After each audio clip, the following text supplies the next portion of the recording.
who are single. So what are you doing in a family-friendly joint? Maybe you're cheating or something.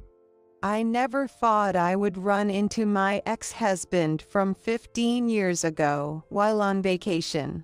It's none of your business. Don't talk to me if you don't have to. Wow, really on a cheating trip? Her. Still doing that, I see. Good thing I left you. Poor thing. A 46-year-old cheated on wife. He burst out laughing, and as I frowned in discomfort, two handsome young boys approached me. Mom, do you know him? Just someone from the past. He's a stranger now. Don't worry about it. My ex-husband was shocked to see me chatting happily with them, and his face was so funny that I burst out laughing. My name is Molly, 46 years old. I work as an occupational therapist in a nursing home. I live happily with my family of 4, but in fact, I am divorced. It was 15 years ago, just 2 years into my marriage. And it was on our anniversary too. My ex-husband, who's a year older, blindsided me with a divorce. I met him 3 years prior when I was just 28. Back then, a colleague at my workplace introduced me to my ex, named Daniel. He was a refreshing 29-year-old working in sales, just a year older than me. After several dinners and gradually getting closer, he confessed his feelings, and we ended up getting married. Initially, we were over the moon and couldn't wait to start a family. However, when we struggled to conceive, my former mother-in-law, Karen, persistently suggested we get tested, and we reluctantly agreed. Once it was clear there were no issues on my end, the interference began with suggestions for fertility treatments and increasing our intimacy, causing a rift between me and my ex. The immense pressure led to my irregular periods, and his late returns home became more frequent, with our conversations dwindling. One day, he came home smelling of sweet perfume. You're always late. What are you doing out there? You're not cheating, are you? I'm just hanging out with women. I can't stand being with you. I confronted my husband about his cheating. How do you think I feel every day? Your mother, Karen, not only calls me wanting grandchildren, but also shows up at our house to pressure us. You're never home, so her complaints towards me have increased. And now you're cheating? I'm losing my mind. As I was distressed, my husband let out a huge sigh. Is everything my fault? I'm mentally cornered too, you know. I'm sick of your gloomy face and the constant talk about kids. Don't think you're the only one suffering. But that doesn't justify cheating. I understood Daniel's point, but I couldn't forgive the infidelity. Then he scoffed. As if you're not cheating too. What? Confused by the baseless accusation, I was puzzled. The woman I'm cheating with told me. She said it's suspicious we don't have kids even though you're healthy, suspecting you're on birth control. Plus, she showed me a photo of you and a young man entering a hotel together. Are you going to deny it? That's not me. I'm taking medication prescribed by my gynecologist, but it's completely unrelated. I denied it, but Daniel wouldn't listen. No need to hide it. I know you've been seeing other men. Let's just keep this facade of a marriage going. It works out for both of us. He seemed relieved, but my head was a mess, only adding to my troubles. Soon after, he told me his mistress was pregnant. Mom's thrilled about seeing her grandchild. You're no longer needed, so just sign the divorce papers. Now you can openly see other men. Cheated on wife. Since my feelings for him had cooled, I simply agreed to the divorce. Afterwards, my ex-husband, clearly in a good mood, started babbling about his affair partner. She's just 21, a college student about to graduate in 6 months. She's in the early stages of pregnancy, so her belly isn't that noticeable yet. Her parents were concerned about our 10-year age gap and her still being a student, but I convinced them that I have a stable job and can take responsibility. It was tense meeting them, but everything worked out perfectly in the end. Without irritation, I only felt disgust towards him. Though I became a stranger to him, running into him like this plunged my previously joyful mood into the depths. It's been a while. Try to smile a bit. Seriously? You are so uncharming compared to my wife. Hey, we've been a happy family since our divorce. Jealous much? My ex kept talking, his annoyingly fresh smile making me even more irritated. Behind him stood a charming woman and a boy. Are they the woman and her son who caused our divorce? Yêur. My son looks cute like my wife. Doesn't he? He's quite popular at school. Watching him happily talk about them, I felt an urge to leave immediately. But I had reasons to stay, so I endured. I bet your mother is happy too. Yêur. She's head over heels in love with her grandchild. So much it's almost troubling. I keep telling myself I made the right choice. Even got promoted to manager at work. Everything's going my way. Behind him, the boy gave me a nod, while his wife glared. I get she's not thrilled seeing her husband talk to his ex, but if anyone should be angry, it's me. Sorry for all the happy talk. Where's your playmate? Introduce me. My ex smirked condescendingly. The people I'm with are too good for you. I prefer if you just left. As I coldly rejected him, he seemed oddly triumphant. People. So you're meeting a bunch of guys. Planning some loser convention. How do you even have suitors at your age? What was he getting excited about?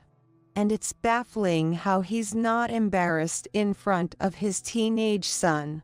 You seem to be misunderstanding something. I'm just here on a trip.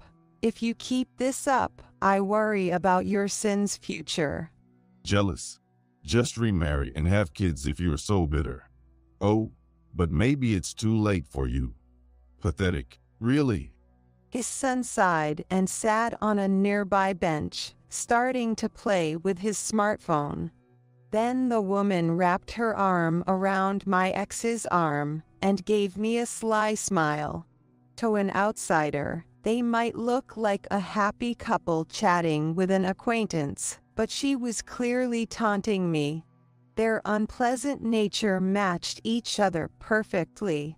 Concerned because she's the ex-wife? He spoke to her with an eerily kind voice, and she shyly nodded. She's nothing to worry about. Just wanted to share a bit of our happiness with her. They started being overly affectionate, showing off in public, drawing uncomfortable attention our way. After the sickening display, he turned to me with a broad grin. Were you watching us the whole time? You're crazy, you know. Right back at you, doing this in a tourist spot with everyone watching. Your son seems to have walked away in disgust. I noticed their son leaving with a troubled look as they got cozy. Poor kid having to see that. I feel sorry for him. Teenagers find it too intense. But it's normal at home, and he never complains, so it's probably fine. Hearing this, I was truly relieved that I never had children with this man. He can't seriously say that. Think about his feelings for once. It doesn't carry much weight coming from someone who's never raised kids. If you want children so badly, maybe I could let you borrow my son once in a while. You'd enjoy playing family, wouldn't you? I raised my voice in protest to my ex-husband's outrageous remark. What are you even saying? What do you think your own child is? You do know that kids his age have rebellious phases, right? So what? They both looked astonished. It's perfectly normal to feel repulsed by parents' over-the-top displays of affection. He left because he didn't want to be associated with that. What do you mean? It doesn't bother him, or I'll lend him out. Don't treat your child like a tool. Show some respect. Shut up, acting all high and mighty. But are you really that great? A woman who can't have kids can be played around with and then dumped. Just like when I divorced you. Realizing arguing with the two of them justifying themselves was pointless, I decided to stay quiet. Can't come back with anything. Her must have hit the mark. Meddling in someone else's family business is just rude. You know, we're happy. If you're thinking of messing with that, it won't end well for you. What? I haven't done anything wrong. If anyone wants to take action, it should be me, right? As I glared at them, my ex approached me. You were cheating too, right? It's all the same. You have no right to complain. Just be thankful I didn't ask for alimony. I've kept the photos from your affair, ready to spread them online, you know? I felt sick with my ex so close. I haven't cheated. How can't you see those images are fabricated? Even your son, not being your own flesh and blood. Don't just blame me. Try talking things out with your wife. What did you say? Behind my ex, the woman's face went pale. Just then, I heard a familiar voice. Mom, do you know them? You're too close. Could you please step back? Two handsome young men stepped in to protect me from my ex-husband. Just someone from the past, but now we're strangers, so don't worry about it. Besides, how long are you going to keep Mr. waiting? Mom's getting tired of it. What? What's this all about? Are you still unmarried and on some affair trip? Again, the two handsome young men stood protectively in front of me, facing my ex-husband. My son's arrival threw my ex into visible disarray, and he blurted out something absurd. No way. You're sugar dating. And with these young guys. Seriously messed up, dude. What are you talking about? These are my biological sons. They're known at their school as the Miracle Twins because they are handsome, brilliant, and athletic. I placed my hands on my son's shoulders, and they gave me an embarrassed look. Stop it. We're just normal middle schoolers according to everyone else. But I don't mind. It makes me want to keep doing my best. Their smiles reminded me of their father. Boys, say hello to this man and woman. My ex-husband still couldn't grasp the reality, his mouth agape. I'm Jake, the eldest. I attend Prince Junior High School. My hobbies are reading and running early in the morning. And recently, I've also developed an interest in politics. I'm Ethan, the younger one, attending the same school as my brother. I'm in the soccer team, and I'm putting in the effort to match my accomplished brother in studies. As they greeted politely, whispers of what nice boys could be heard around us. Only my ex-husband's wife seemed displeased. They attend a selective middle school, right? With high standards at that. And why are these kids so tall? Don't tell me you had hidden children before marrying me. Mom, this guy is really strange. Are you sure you know him? Should we call the police? Jake asked, clearly worried. Not surprising. This man is odd. Did you hear the conversation? From halfway through, his voice was so loud, And that woman over there, her smile seemed fake. Ethan and I were worried you get tangled up with some weirdo because we were late for our meetup. Ethan nodded vigorously next to his brother. What reliable sons I have. Sorry to worry you, but yes, I know them. Can you wait a bit longer? As my sons reluctantly agreed, they moved away from my ex and me. No hidden children here. I remarried and had them after. They might seem mature for their age, which leads to misunderstandings, but they are only 13. Like their father, they have kind hearts and strong wills. My pride and joy. So, you were really just here on a trip? But where's your husband? My ex looked around suspiciously. He had sudden work come up and is handling it remotely at the hotel. The boys wanted to visit a specific store, so we split up for a bit. I was enjoying my time until you approached, which ruined my mood.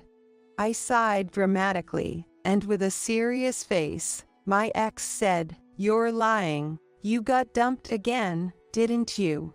I couldn't understand why he was so keen on seeing me as unmarried.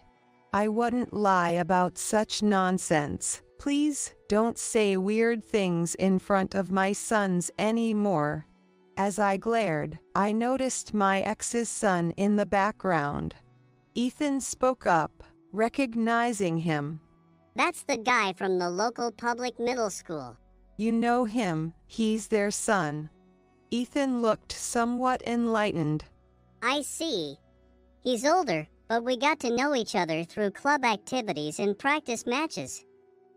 We've even exchanged contact information. We met during the last exam period, and he seemed really troubled about his home situation. He even texted me earlier, saying he was troubled by how creepy his parents were acting during the trip and wanted to go home. I never thought we'd be at the same place. Now I understand everything, knowing these are his parents. This little brat. There's no way he'd talk bad about his parents. Stop spewing nonsense. As my ex started yelling at Ethan, I stepped him back to protect him. As an adult, and as a salesman, that's no way to talk. It's embarrassing. When I'm working, I put on a nice front. This is my private time. I can do what I want, right? As I sighed, Ethan began to speak. He told me that his mother is still seeing his real dad, wondering how long he has to live with a man not related by blood. He wants to apply to a nearby high school close to his real father, but it's too competitive. I wanted to support him, so I got some past exam papers from my friend, and Jake, already mastering middle school subjects, has been helping him as a tutor, right, Jake? That's right. His feelings are genuine. But I heard that you guys are not allowing him to apply to that school, especially opposed by his mother. Can't you support him in his pursuit of freedom? Moved by my son's efforts I was unaware of, I felt touched. When I looked at my ex, he was frozen. It's understandable. In the conversation, a shocking truth had been revealed. His real father. What are you talking about? I am his parent. If you keep up these lies, I'll sue for defamation. You agree, right? You can't let these absurd accusations slide? Seeking agreement from his wife, she was visibly shaken and anxious. And it seemed he finally caught on. Are you kidding me? You're saying their story is true? So you tricked me into marrying you? That's outrageous. No matter what you say, that woman won't open her mouth. You kids should go to him. He must be feeling lonely by now. The boys nodded and ran over to my ex's son. So, where should we start? What's the point of talking to you? You don't know anything. I'll make her talk one way or another. Just take your kids and leave. You're a nuisance. Doesn't he consider moving away himself? Just like 15 years ago, you're being duped again. Maybe you should know what I found out after having it thoroughly investigated. Fine. Let's hear it then. Finally willing to listen, I began to explain quietly. After our divorce, I couldn't let it go and had a detective look into it. Turns out, that woman was dating another man, and you were just the affair. It was impossible for you to have fathered her child. What? But she told me she had no boyfriend. It was absurd from the start. A married man and a college student. Because it's impossible for you, who ain't got no seed. She was already pregnant by her boyfriend. That became clear quickly. Wait. Wasn't it your issue? I don't have any problems. I'm perfectly healthy. He always assumed it was my fault, never wanting to hear his own test results. Even if he's shocked now that he knows the truth, it ain't none of my business. If you think I'm lying, I'll send the results to your family home. Check for yourself. Want me to send a copy of the detective's findings too? No, don't. That would upset my mother. If what you're saying is true, why did she marry me instead of her boyfriend? They could just be together and raise the child. He was right. I thought the same. Her boyfriend's family is wealthy, and he was set to join his father's company. Getting her pregnant in college and marrying her would have disgraced his family. They strongly opposed it, refusing to allow the baby to be born, and paid her off. Desperate not to give up on their child's life, they used you. I'm such a fool. Your story implies she's still with that man, and I was just played by them both. My ex choked on his words, overwhelmed with frustration. His wife watched silently. But being with me for 15 years is like letting a child see his parents. Right. It's like agreeing to let a child see his parents after a divorce. When he sought confirmation from his wife, she shook her head apologetically. Seriously. You could at least nod along to save the trip. It's all ruined now. All because I ran into you again. You jinx. Don't blame me. You kept bothering me despite my efforts to keep my distance. It's your own fault for not trying to connect with your son, even if there was no love left. Legally, you're still married. As I spoke firmly, his wife, oddly enough, started crying. We looked like the villains. You're right. We are married. So I can't forgive you for making my wife cry. What? What was this man going on about? Normally, he would blame his wife and apologize to me. I'll pretend I didn't hear any of this and still sue you for defamation. That's ridiculous. If you don't want to know more, you should have a proper talk with your wife. Despite my warning, he continued to rant. Over these 15 years, she had really tamed him, and I admired her for that. As I braced myself to reveal more, my husband arrived. My ex stopped in his tracks, his face turning pale.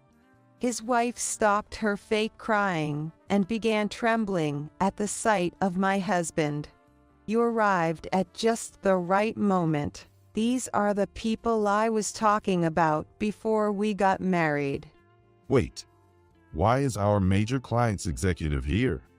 Your husband is this man. My husband was working for a large corporation, showing his skills as an executive.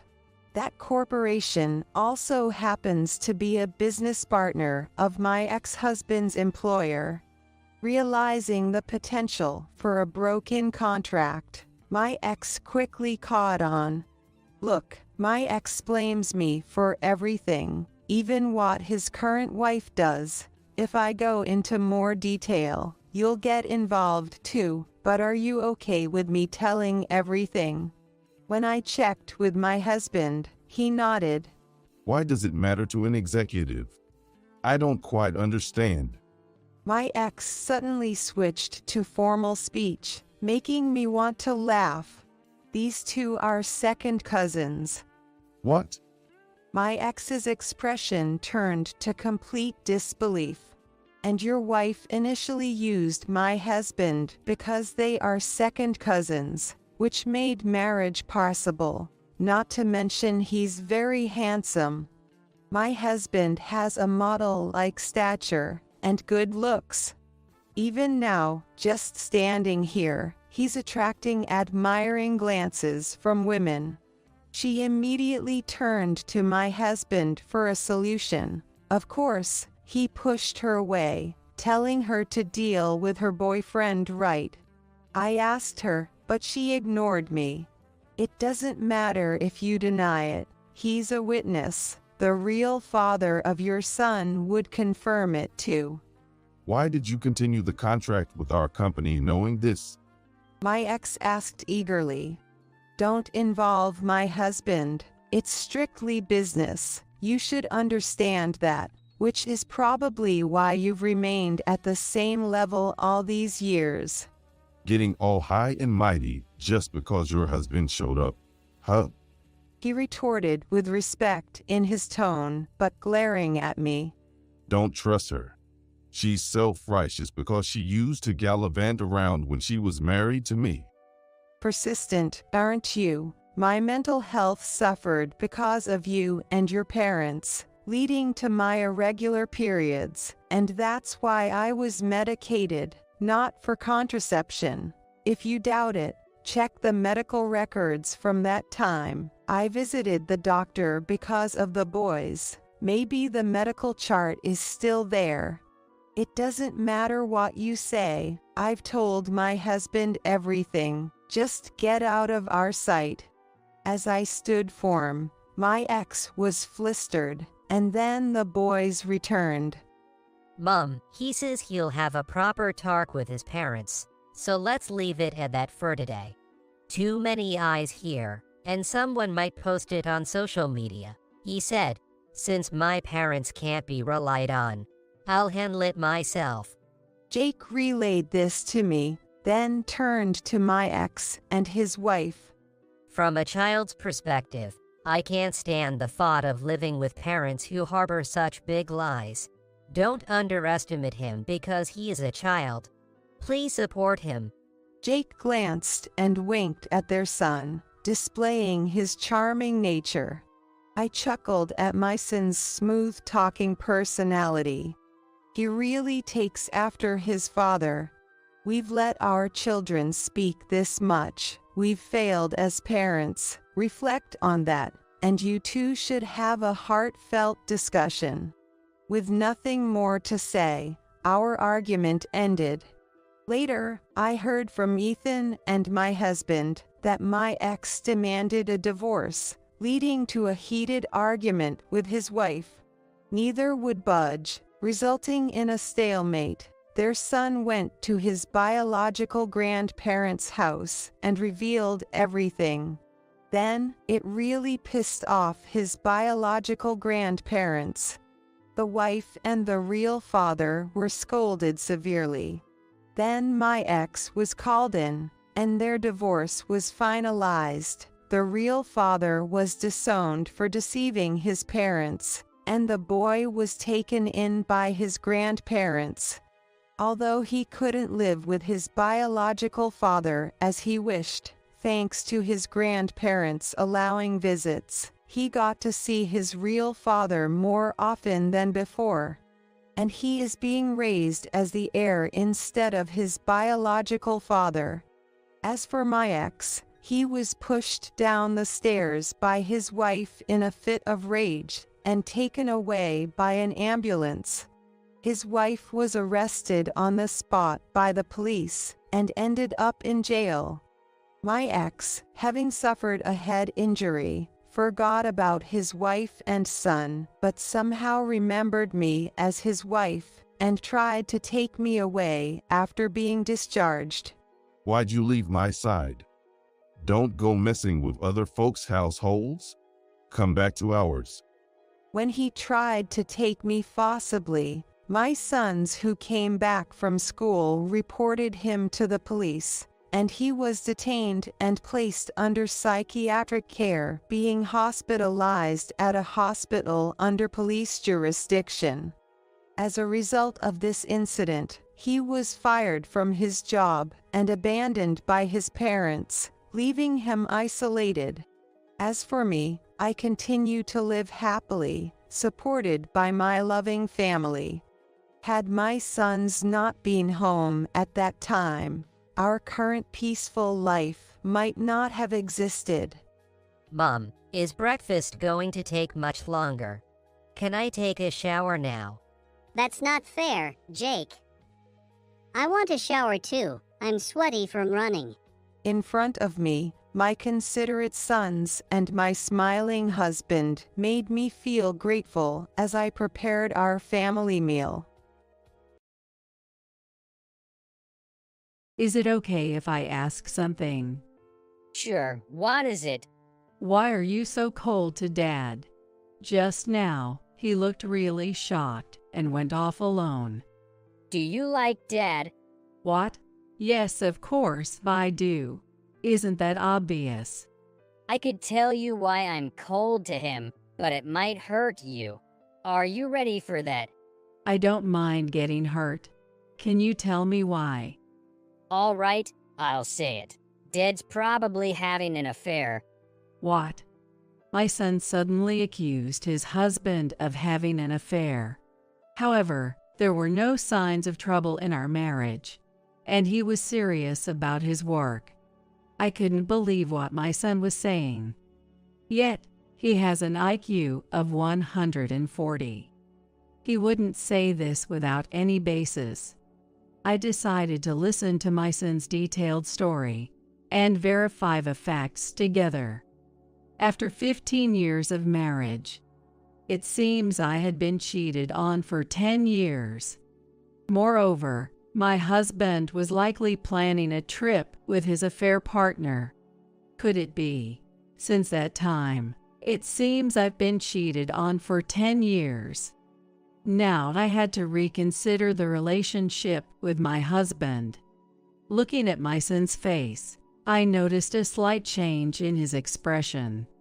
You got hurt after all, didn't you? This is unforgivable. Can I make Dad regret it? My son seemed to have a plan. I decided to go along with my son's strategy. I am Erica, a 42-year-old office worker, just an ordinary person. I married Sean, a 45-year-old salesman, 15 years ago. He was slightly successful, but not particularly outstanding. We met through a common friend, and our meeting was not dramatic, nor was our marriage born out of a great romance. The only slightly unusual thing was that it was a shotgun wedding, but even that was not particularly rare. We were like the template of an average married couple.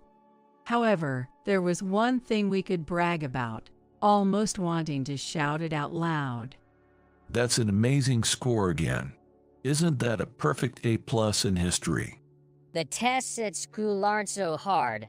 I'm still impressed. When I was in middle school, I worked hard to get C. Comparing us is pointless, isn't it? It was usual for our son to score well on tests. We both were delighted every time our son brought home good grades. Our son, Hart, was 15 years old. With exams becoming more intense, it was supposed to be a challenging time, but we were not worried at all. He was so excellent that we sometimes doubted if he was really our child. He seemed smarter than both of us already. We realized our son was smart when he was 4 years old. At that time, he often clashed with other kids. According to his kindergarten teacher, he would initiate conversations with friends, and before long, they would start getting angry. I asked my son why he was saying things that made his friends angry. "You made your friend angry again today. Why do you always say things that make them mad?" But if you gather the paper and tear it, you can use the glue right away, right? I told them that, and they said I was being annoying. I didn't quite understand what my son was saying, but it seemed he was just giving advice to his friends. However, his friends wanted to do things their own way, which probably led to the arguments. As such clashes with friends continued, and we couldn't quite grasp the situations, my husband and I wondered if our son might have a developmental disorder, so we consulted a hospital. At the hospital, they conducted an IQ test to objectively assess our son's development. My husband and I were surprised by the results. His IQ is 140. Is 140 considered high? Yes, the average is 100, so that's quite high. But Hart doesn't seem very good at communicating. Sometimes we don't understand what he's saying. That might be because Hart is only 4 years old and has limited words and expressions. He understands things well but might only be able to line up the important words because he doesn't know how to express them fully. I talked to Hart earlier, and he was using conjunctions like but and so. This means he can think things through and has his own conclusions. But he often makes his friends angry. That's a trait often seen in intelligent children. Hart is quick thinking, so he understands outcomes and conclusions faster than other kids. That's probably why he offers advice. But if Hart's thoughts advance faster than his friends, they might not understand him, leading to clashes. It's like with us adults, right? Even if something is correct, if someone talks about a specialized, complex topic for too long, we get frustrated because we don't understand. I see. So, Hart is a genius, and we're the ones who haven't been able to understand him. Well, you could think of it that way. But remember, even though his IQ is 140 now, it can change with age and development.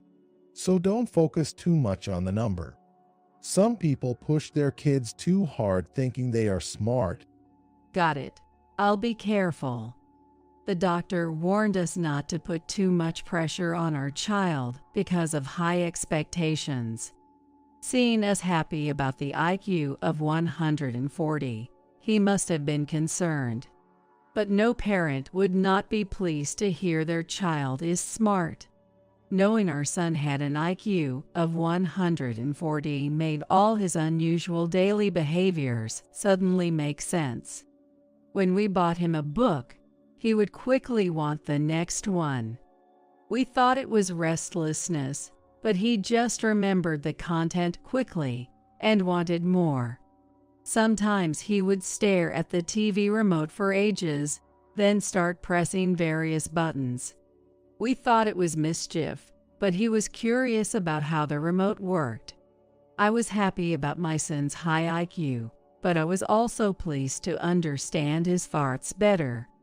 He had an interest in various things and absorbed knowledge rapidly with high concentration. The doctor said IQ could change, but my son remained intelligent. Just imagining his bright future made me happy. However, around this time, a dark future was approaching without my knowledge.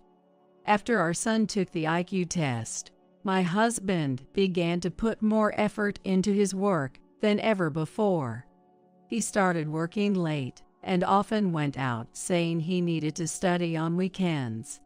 While it's good to be diligent, I worried he was overdoing it. Working hard is good, but are you okay?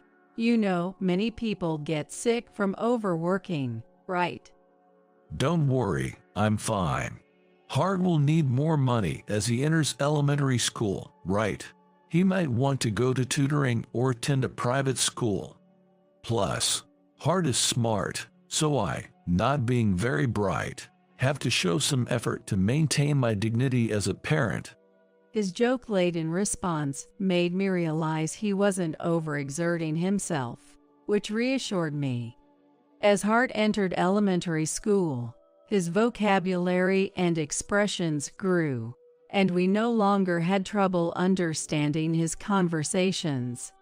Why do we have to get permission from the teacher just to go to the bathroom during class? Is going to the bathroom such a big deal? If you go without telling, the teacher won't know where the students are. I see.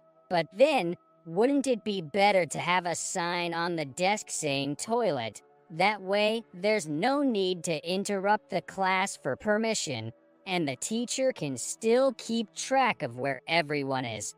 But then, some kids might put up the sign and skip class instead of going to the bathroom. If they slack off and end up in trouble, it's their own fault, so why not just let them be? That can't happen. If something goes wrong, it would be the teacher's responsibility. Enforcing rules and bearing responsibility. Being an adult sure is complicated. Though he has become better at conversing compared to his kindergarten days, his overly logical and somewhat dry approach remains a flaw. His quick thinking continues to set him apart from other children, a trait that has persisted since kindergarten. However, Hart is aware of his rapid thought processes and seems to be trying to adapt to others. As a method to better relate, he began showing interest in psychology by the 5th grade. He thought that if he understood the other person's psychological condition, it would be easier to match them. This approach is unusually mature for an elementary student, resembling how an adult would strategize to improve workplace relationships. My husband continues to work hard, but his efforts to maintain dignity in front of Hart don't seem to be going very well. Your job is in sales, right? Do you enjoy it? Well, it's not always fun since it's work, but being in sales means you are out and about, kind of like the face of the company. It has its rewarding moments. But being out so much, there must be some who slack off, right? Well, there are some like that, I guess, but I don't do that. I'm not saying you're slacking off. That's right. Hart tries hard to fit in with those around him. He may have a dry side, but he never looks down on others.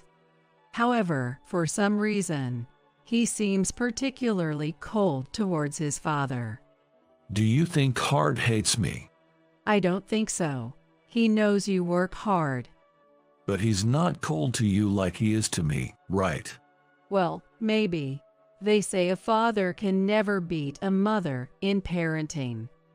That's a tough spot to be in. My husband is facing a classic paternal dilemma.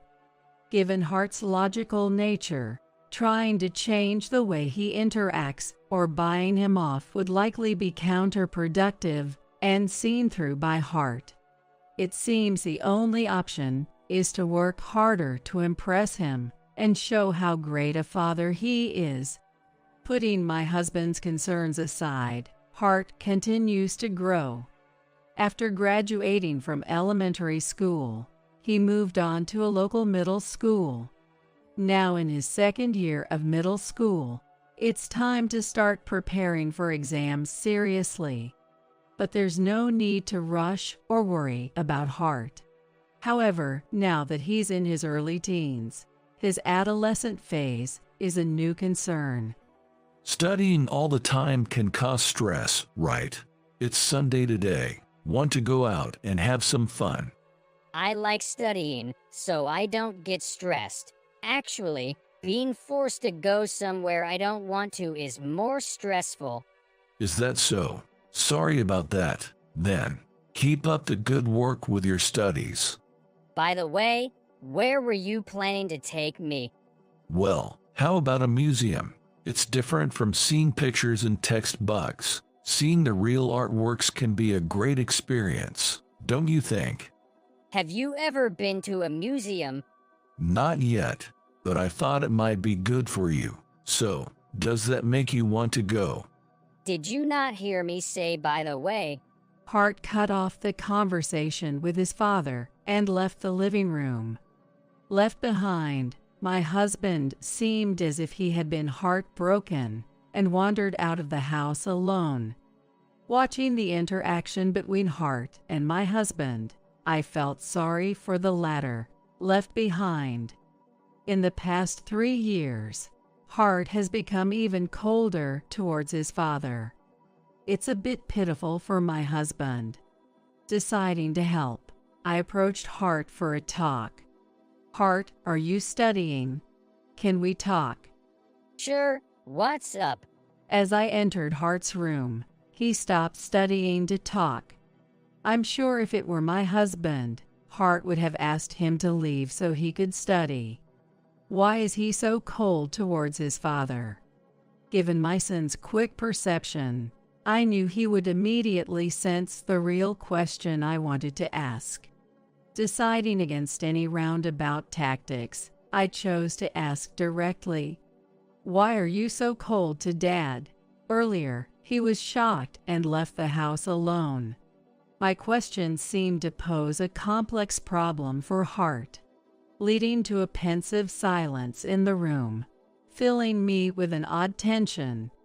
After a moment, Hart began to speak with a troubled expression. Do you like Dad? What? Yes, of course. His unexpected question took me aback. Although I answered honestly, it seemed to trouble Hart even more. Your words seem genuine. Of course, they are. I could tell you why I'm cold to him, but it might hurt you. Are you prepared for that? What are you talking about? I didn't understand what my son said, so I was confused. It felt like talking to the young Hart. But when he was in kindergarten, he just couldn't express his thoughts well, so he had many things in mind and understood. Now he still must have comprehended something significant to pose such questions. Therefore, if I ask why, I will get hurt, as my son says. Nonetheless, for the sake of improving the relationship between my son and husband, I needed to hear it. I steeled myself, bracing for what was to come. I don't mind being hurt. Can you tell me why? Your response seems genuine too. So, I'll tell you. I think Dad might be having an affair. What? I was stunned by his unexpected revelation. An affair. But our marriage isn't troubled, and he's diligent at work. I found it hard to believe my son's claim. That can't be true, right? What's gotten into you all of a sudden? I'm still speculating, but Dad often lies, especially about work and the company. So, I thought maybe he's having an affair with someone from work. When has Dad ever lied? He lied just before. He said he's never been to a museum, but I think he has. Remember when I was into psychology books in 5th grade? I learned how to spot lies then. Is that about observing eye movements or voice tone? Can you really detect lies that way? I use more advanced techniques, like leading in conversation and spotting the immediate reactions people show when they lie. You showed confusion and resolve when I asked you earlier.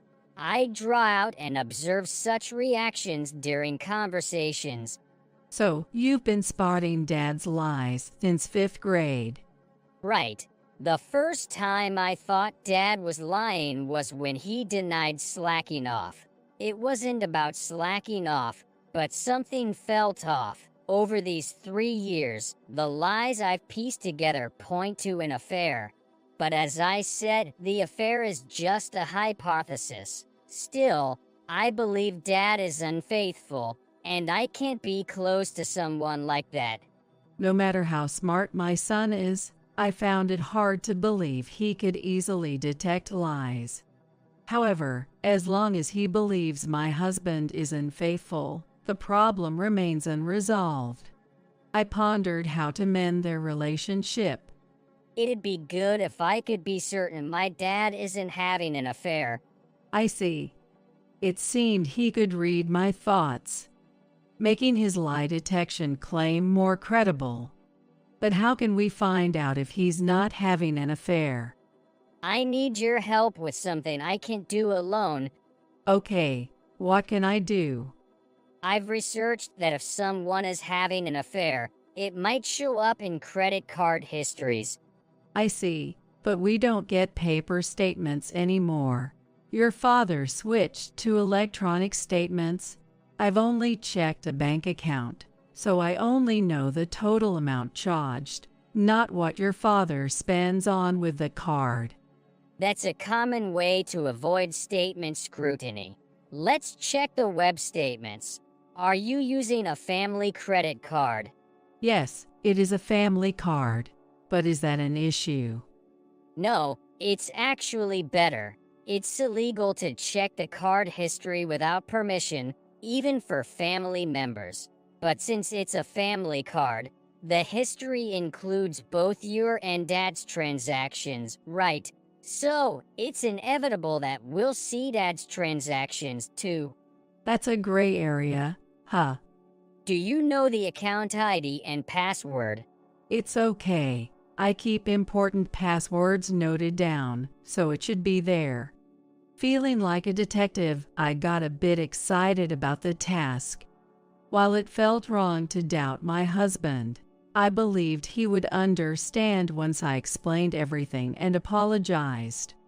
More so, he should be grateful if this helps improve his relationship with our son. Together, we accessed the computer to check the credit card statements and found several unbelievable charges. What is this? These charges? These hotel names clearly suggest they are motels, visited every 1 or 2 weeks. There's always a restaurant payment before each motel visit. He's been dining out before going there. I was shocked, having firmly believed my husband wasn't unfaithful. But Hart, having suspected the affair, remained calm. Why would he engage in an affair? There's no real reason for affairs.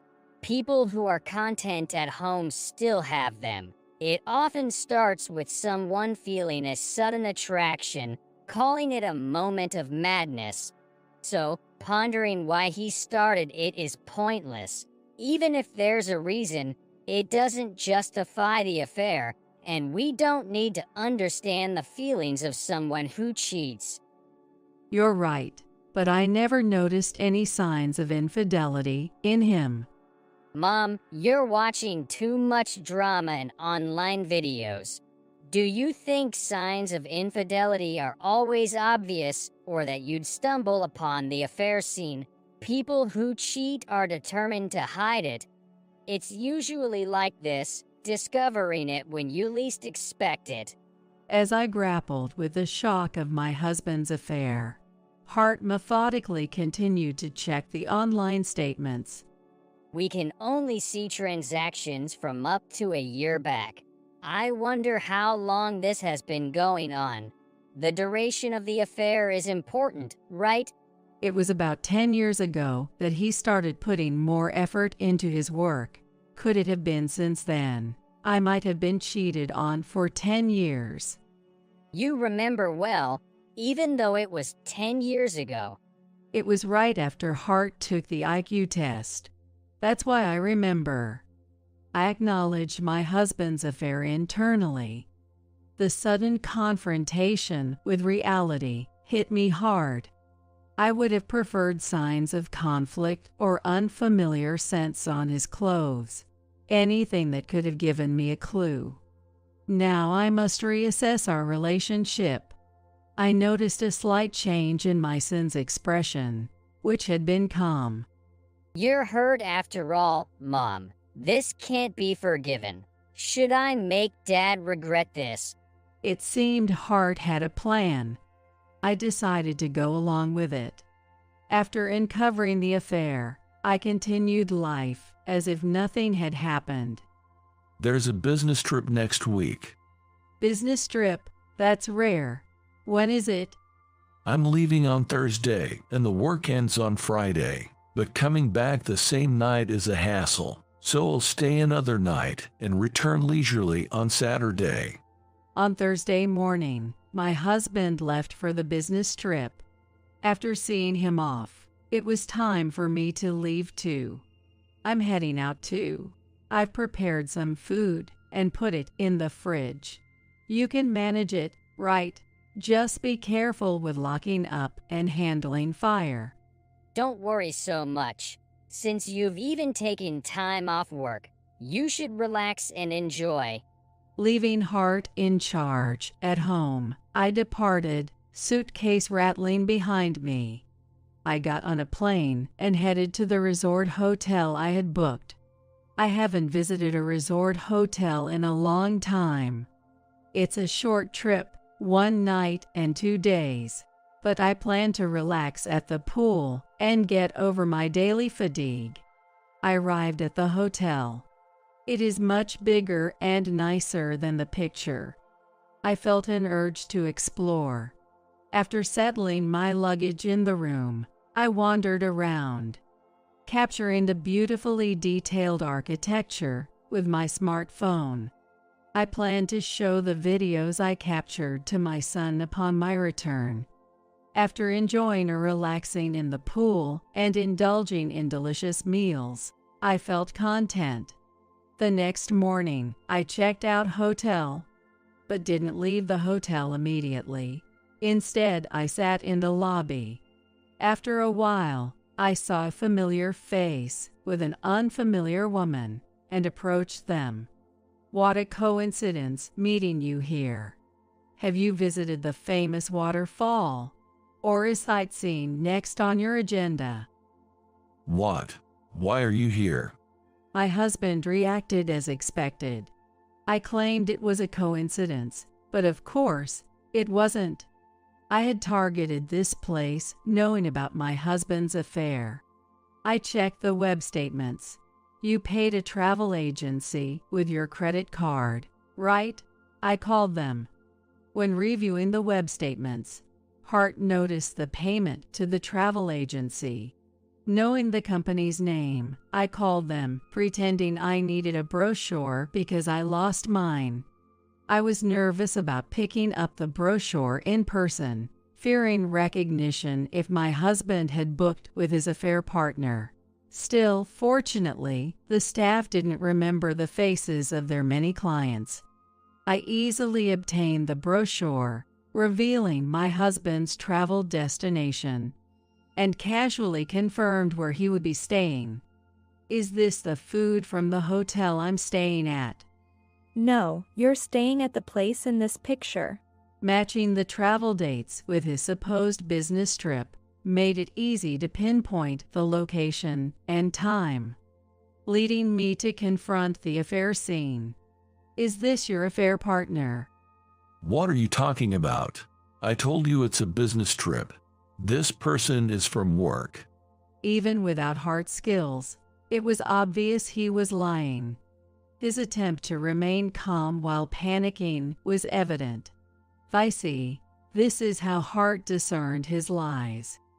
Oh, she's your colleague, I see. Thank you for always taking care of my husband. Would you mind if I take your business card? The two exchanged a silent, uneasy look before the woman reluctantly handed me her business card. See, the company name matches where I work. She's a coworker. You understand now, right? It's all a misunderstanding.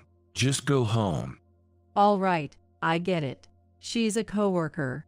But isn't it inappropriate for coworkers to share a room? How do you know that? Struggling to suppress a smile, I showed him the video from my phone, which occasionally captured him with a woman, including entering the same room together. Photos and videos of trips and shared accommodations are evidence of an affair, don't they? What are you doing? This is a privacy invasion. It's not covert filming. I was merely capturing my solo trip, and you happened to walk into the frame. If you're going to complain about my travel video, would you do the same to others? Look, that couple is taking photos. We might be in their shot. Go on, tell them to stop filming us. Unable to do such a thing, my husband just glared at me in frustration. That was all he could muster. This was all part of the strategy Hart conceived. Relying solely on the credit card history wouldn't suffice as proof of the affair. So Hart and I brainstormed to gather solid evidence. However, every strategy I proposed was systematically rejected by my son. What about planting a bug in his bag? That's illegal. Besides, the battery would die, right? What about hiring a private investigator? That costs a fortune, you know, around $200 per hour. Even if they only followed for 18 hours a day excluding sleep, that's $3,600 a day and over $10,000 for 3 days, not counting travel and accommodation. It's not realistic. So what then? Mom, enough with the drama and online video ideas. Let's think of something more practical. Ultimately, Hart devised the plan of calling the travel agency and using travel footage to capture the affair scene. Only Mom could carry out the plan. It would be weird for me to call the travel agency for brochures, and I can stay at the hotel alone. So, this is teamwork. I plan and Mom executes. I felt embarrassed for not contributing much, but my son, with his IQ of 140 and knowledge of psychology, had everything under control. From planning to taking care of my mental state. You two are staying another night, right? Enjoy your stay. We'll talk about the affair and the divorce when you get back. I ended my trip on a high note after refreshing at the hotel and obtaining evidence of my husband's infidelity. Afterwards, we got divorced. Naturally, we divorced smoothly due to the evidence. I gained custody of Hart, and my ex-husband had to pay alimony and child support. However, letting my ex-husband and his affair partner off easily wouldn't complete my revenge. Hart had prepared another move post-trip. As I predicted, the affair partner was a co-worker, right? So, we'll stir things up a bit by informing their company about the affair. Got it. So we contact their company to report the affair, hoping for some action against them. Affairs are private matters. The company can take action. Plus, unnecessarily spreading the word about the affair could lead to defamation charges against us. Forget the drama and internet videos, okay? Well, sorry, but what do we do then? Did you get the affair partner's business card? Yes, I did. You didn't talk to the affair partner or ask Dad about her, right? Nope. I followed Hart's instructions. So, we only know about the affair partner from the business card. Exactly. We're supposed to send a certified mail for the affair damages, right? Normally, it has to be sent to the home address. But since we only know her name and workplace, it seems we can send it to her office. I see. So if the office receives the mail for affair damages, the affair talk spreads, making it awkward for them at work. Not quite. Others can't open certified mail, so nobody will know it's about the affair. But rumors of the affair might already be circulating in their office. When mysterious certified mail is delivered to the company and Dad gets divorced, others will likely start gossiping more. The plan unfolded just as Hart envisioned. The affair rumors spread at their workplace, forcing both to resign. Yet, Hart missed one detail. The affair partner was also married. Her affair came to light because of our damages claim, leading her husband to file for divorce and seek compensation from both.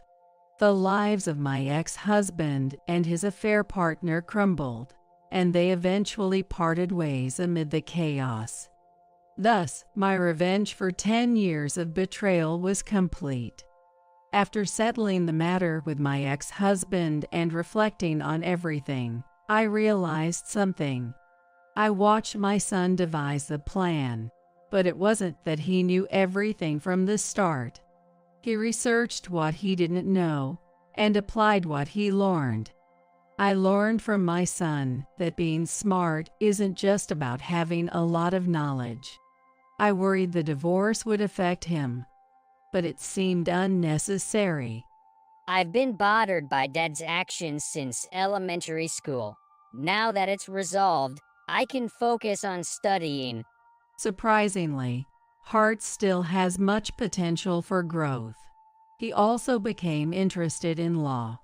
Lawyers like wordplay and interesting, especially when making people who do wrong reflect on their actions. He noted, aspiring for a career in legal work. That sounds expensive. I'm determined to work hard for my son's future. Ugh, you're so annoying. You and Emily are really annoying. I wish you guys would just disappear. Ryan lashed out at me and his own daughter with unbelievable harsh words. Just when I thought I couldn't trust this man anymore, an incident happened. Emily. One day, when I returned home from work, Emily was sitting on the ground in the yard, hugging her knees. Her hands were trembling from the cold. Even with a coat on, her exposed cheeks and the backs of her hands were reddish black. Seeing my face, Emily smiled weakly, relieved. Mom, welcome back. Why are you in the yard? What happened? Where's Dad? Emily kept her smile but resignedly murmured. He went on a trip with Sana. Leaving her behind for a trip was bad enough, but to specifically tell her it was a family vacation was a malicious and despicable act. What does he think of Emily's existence, of Emily's life? Ryan must be underestimating me, thinking of me as a weak woman with little income. Indeed, he's right. But a mother can become strong at times. A father like this is unnecessary. I am Lisa Johnson. I am a housewife in my 40s. I have 2 daughters. Emily, who is in the 2nd grade of elementary school, and Sarah, who is 3 years old. When Sarah started preschool, I began working part-time. Having not worked since Emily's birth, I found myself physically and mentally tired. However, having had little interaction with others before, I was happy to have conversations with adults. Mom, I cooked the frozen meals. What Emily did? Wow, thank you. When I came home 30 minutes after Emily's school ended, she proudly pointed to the microwave. I was touched that she took the initiative to help out, considering how tired I must be from my part-time job. Just the other day, I was still preparing her morning clothes for her. As I moved to hug Emily out of joy, she quickly dodged. Come on, I've told you I don't like hugs. It's a bit lonely, but my daughters are growing up fast. However, I've been troubled by the presence of a rebellious eldest son recently. Yuck, what's this food? Disgusting. My big eldest son, no, actually, he is my husband, Ryan, exaggeratedly complained. The food's too soft. Gross. How can anyone eat this? It's trash. Indeed, today's meal was softer than usual. I had informed Ryan that Emily cooked today's meal while preparing it. Yet, I couldn't understand why he deliberately made a scene. Hey Ryan, stop it. What? Why are you mad? I'm just telling the truth. It's not my fault. Emily bit her lip and glared at Ryan. Hey, you think it's okay to make that face at your parents? You're really cheeky. Not cute at all. Can't even cook the frozen meals properly. You're finished as a woman. Those words should not be directed at a grade school daughter. Anger boiling inside me, I took a deep breath. Just then, Sarah popped her face between us. Daddy, can't you eat? Sarah will cast a magic spell for you. Saying that, she showed the sprinkles. Stretching herself, she sprinkled them over Ryan's meal. Make it tasty. Make it tasty. See, Dad. You shouldn't be picky. Eat lots and grow big and strong. The tense atmosphere instantly lightened. Ryan's cheeks relaxed, and he patted Sarah's head. Thank you, Sarah. You're so cute. Yeah. Sarah is cute. And so is my big sister. What? No, Sarah's cuter. Daddy, I love you. Sarah looked up at Ryan with an innocent smile. She was truly a magician. She easily silenced Ryan, who had been so meanly smirking at trying to belittle Emily. Our family wasn't exactly close, but we were normal, I guess.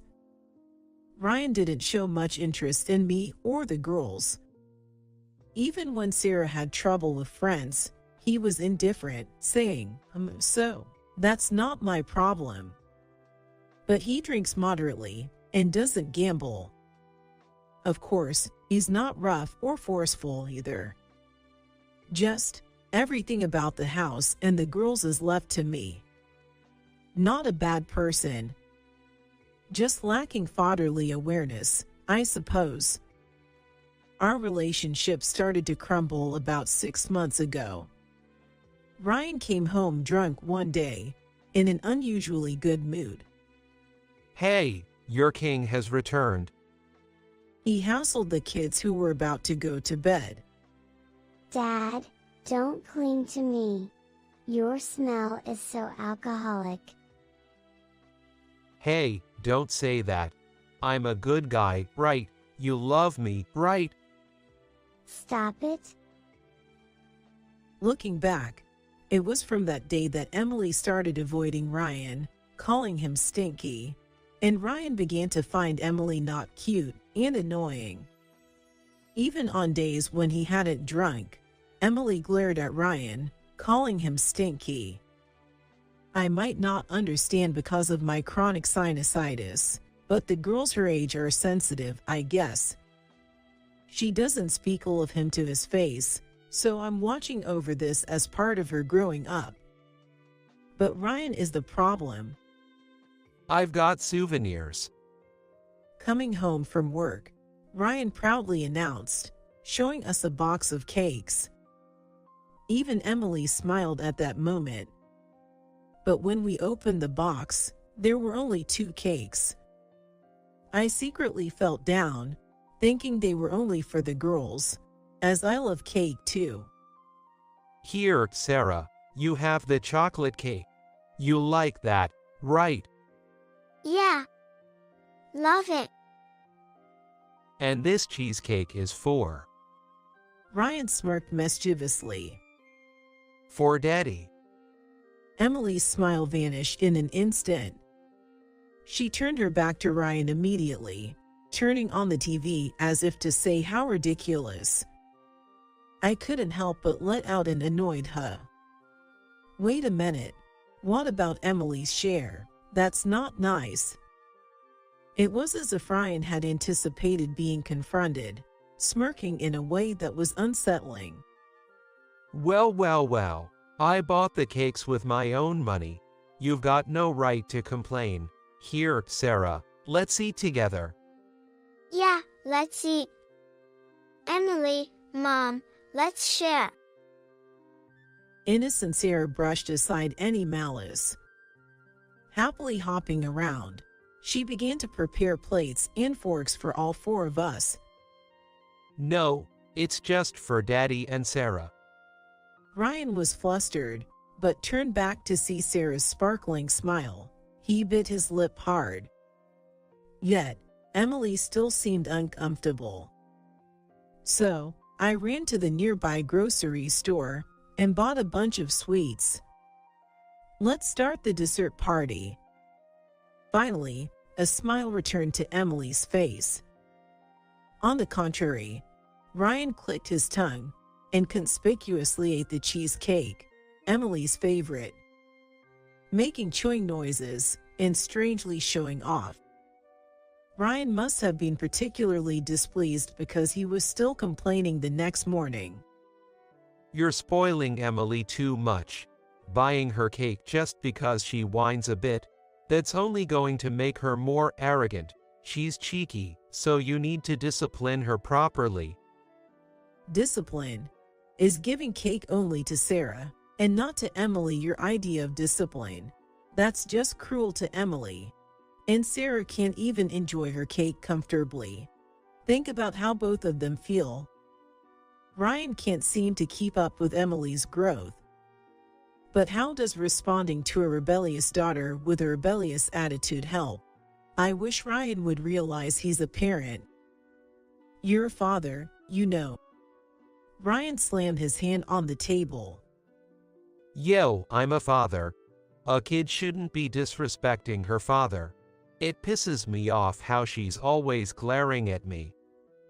Raising his voice like some street thug. Ugh, so annoying. Seriously annoying. You and Emily are really annoying. I wish you guys would just disappear. If these were the words of a son in the midst of teenage rebellion, maybe as a mother, I could have handled it. But the reality is, Ryan is Emily's father. Those are not words a father should say to his daughter. Disappear? What are you talking about? Are you sane? Yo, it's over. Talking to you is a waste of time. I have work to do, you know. Unlike you, I'm busy. If you want to talk more, pay me. $30 for 3 minutes should be fine. You're working part-time, you can afford it, right? Ryan couldn't hold back his laughter, spitting out in disdain. Part-time pay is like $8 an hour, right? Well, with that standing, you still complain to me. You're living thanks to me, so it's your role to make my life comfortable. First, handle that spoiled Emily. Make sure she can't say she's spoiled by knocking her down. Got it? My whole body heated up. I was boiling with anger. I wanted to hurl all sorts of vile words at Ryan, but I couldn't make a sound. Probably, I was just turning red, opening and closing my mouth. Wow, what a weird face. Why did I marry someone as nagging and ugly as you? Oh, right, because of Emily. So, is my life ruined because of Emily?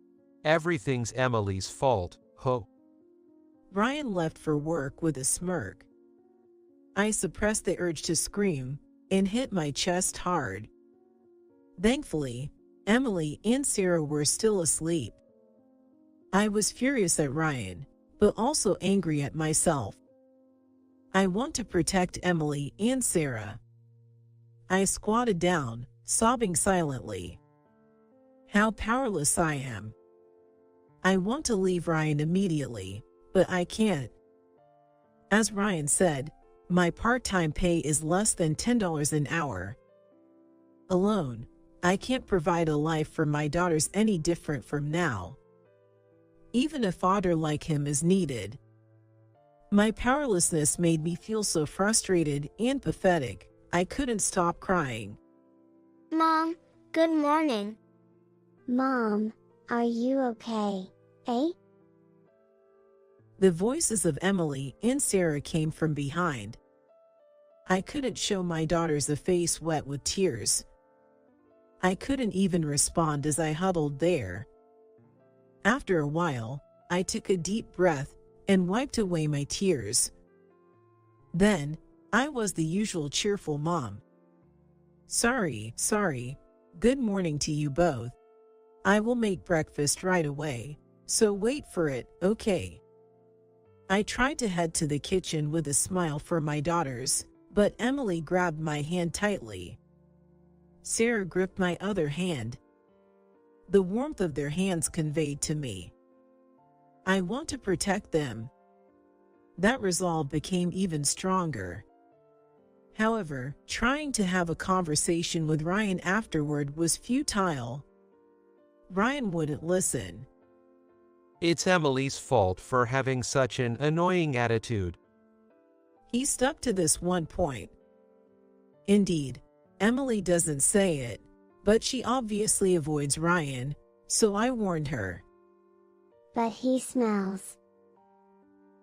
Even though it's that age, it's not good to show it in her attitude. Even a father can get hurt. I tried to reason with her, but Emily hesitated and mumbled, But, Dad's smell, it's really bad. Don't you notice, Mom? Emily's eyes brimmed with tears. Then she finally shared the feelings she had been holding inside.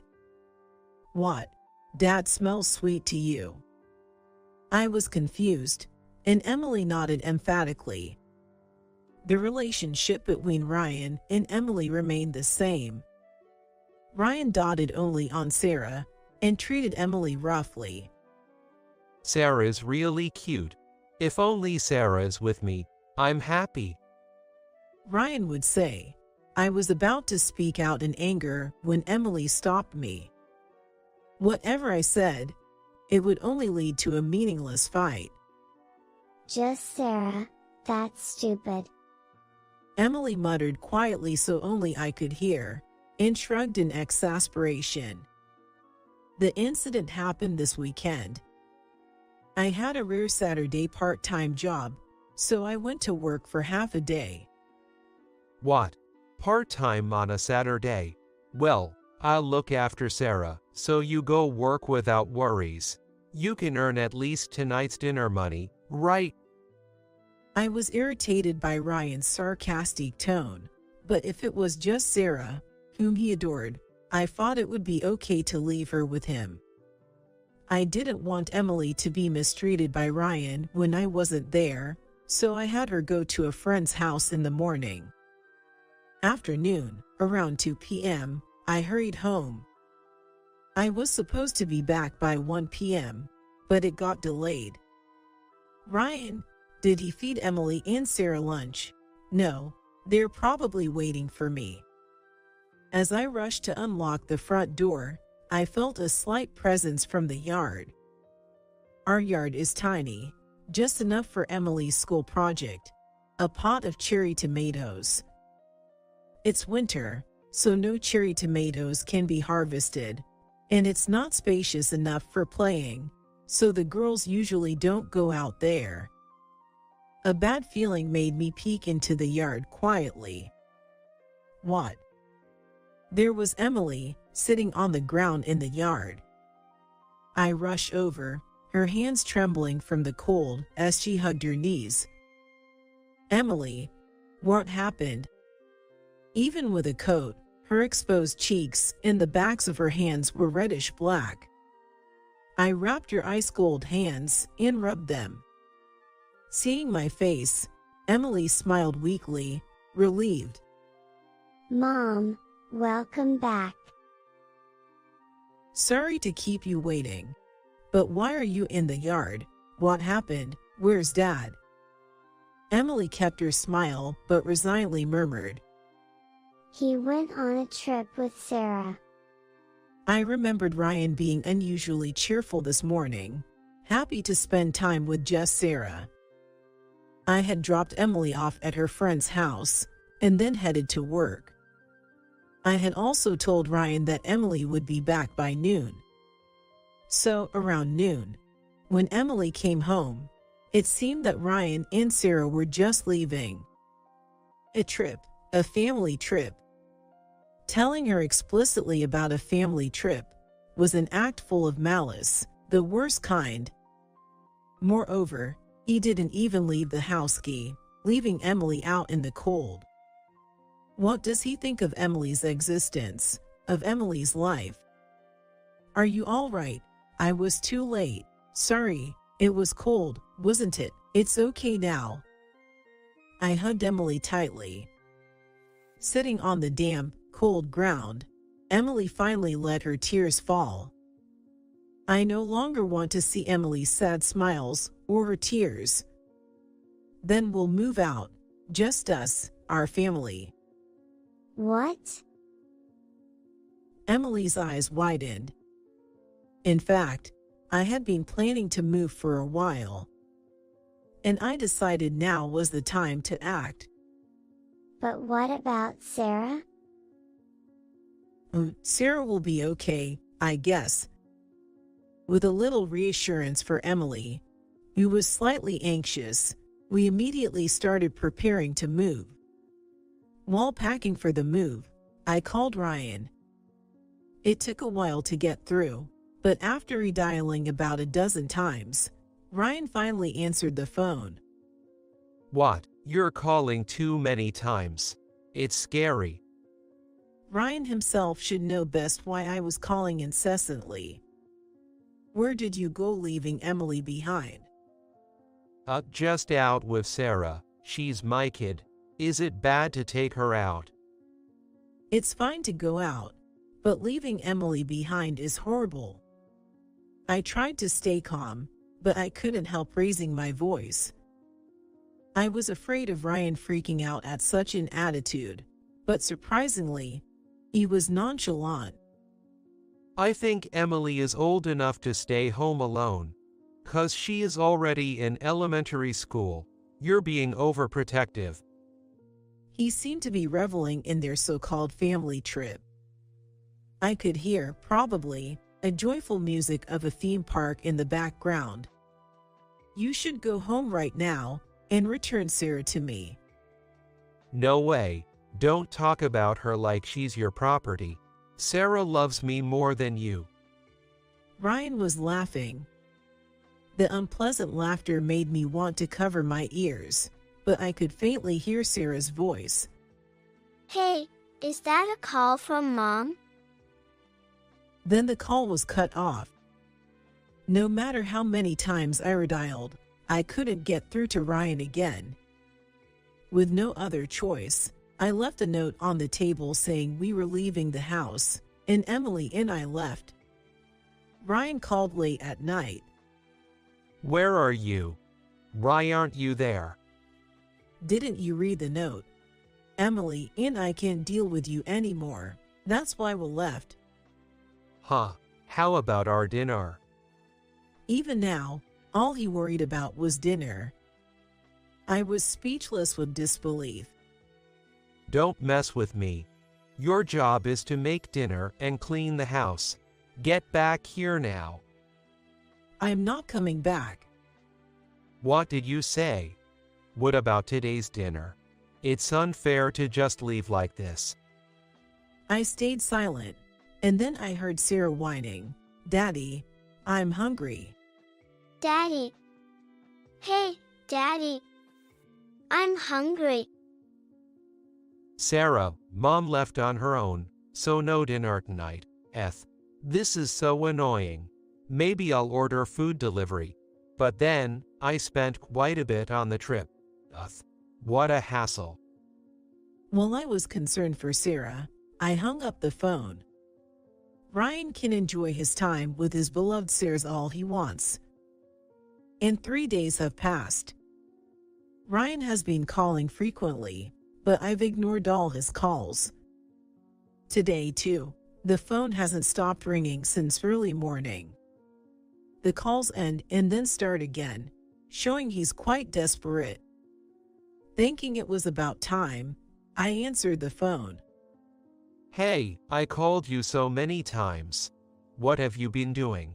Come back home right now. I told you, I'm not coming back. Shut up. Come back. Just, somehow, deal with it.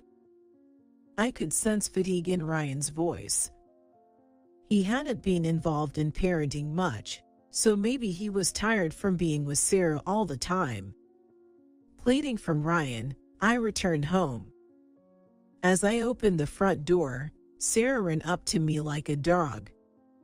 She leaped into my arms with force. Mommy, welcome back.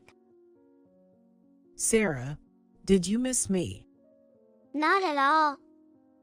I'm fine. Sarah smiled brightly and cheerfully responded. Following behind, Ryan staggered towards us. Where have you been until now? Under his eyes were bags, and he looked resentful. I left a note saying I was leaving. More importantly, where did you take Sarah without telling me? I took her to the amusement park. Before Ryan could finish, Sarah told me. I went to the amusement park with Daddy. Wow, Sarah, that's great. Did you have fun with just Daddy? You know, Ashley Mom was also there. Oh, Ashley Mom. Turning slowly, Ryan was looking upwards. Hey Ryan, who's Ashley Mom? Ryan seemed to be looking for an excuse, avoiding my eyes. Well, that, Ashley is just. Before Ryan could finish panicking, Sarah gleefully revealed the truth. Ashley Mom is Sarah's new mommy. Now I have 2 mommies. Isn't that great? I stroked Sarah's head. You seemed happy. No, that's not right. The only mommy is Lisa, right, Lisa?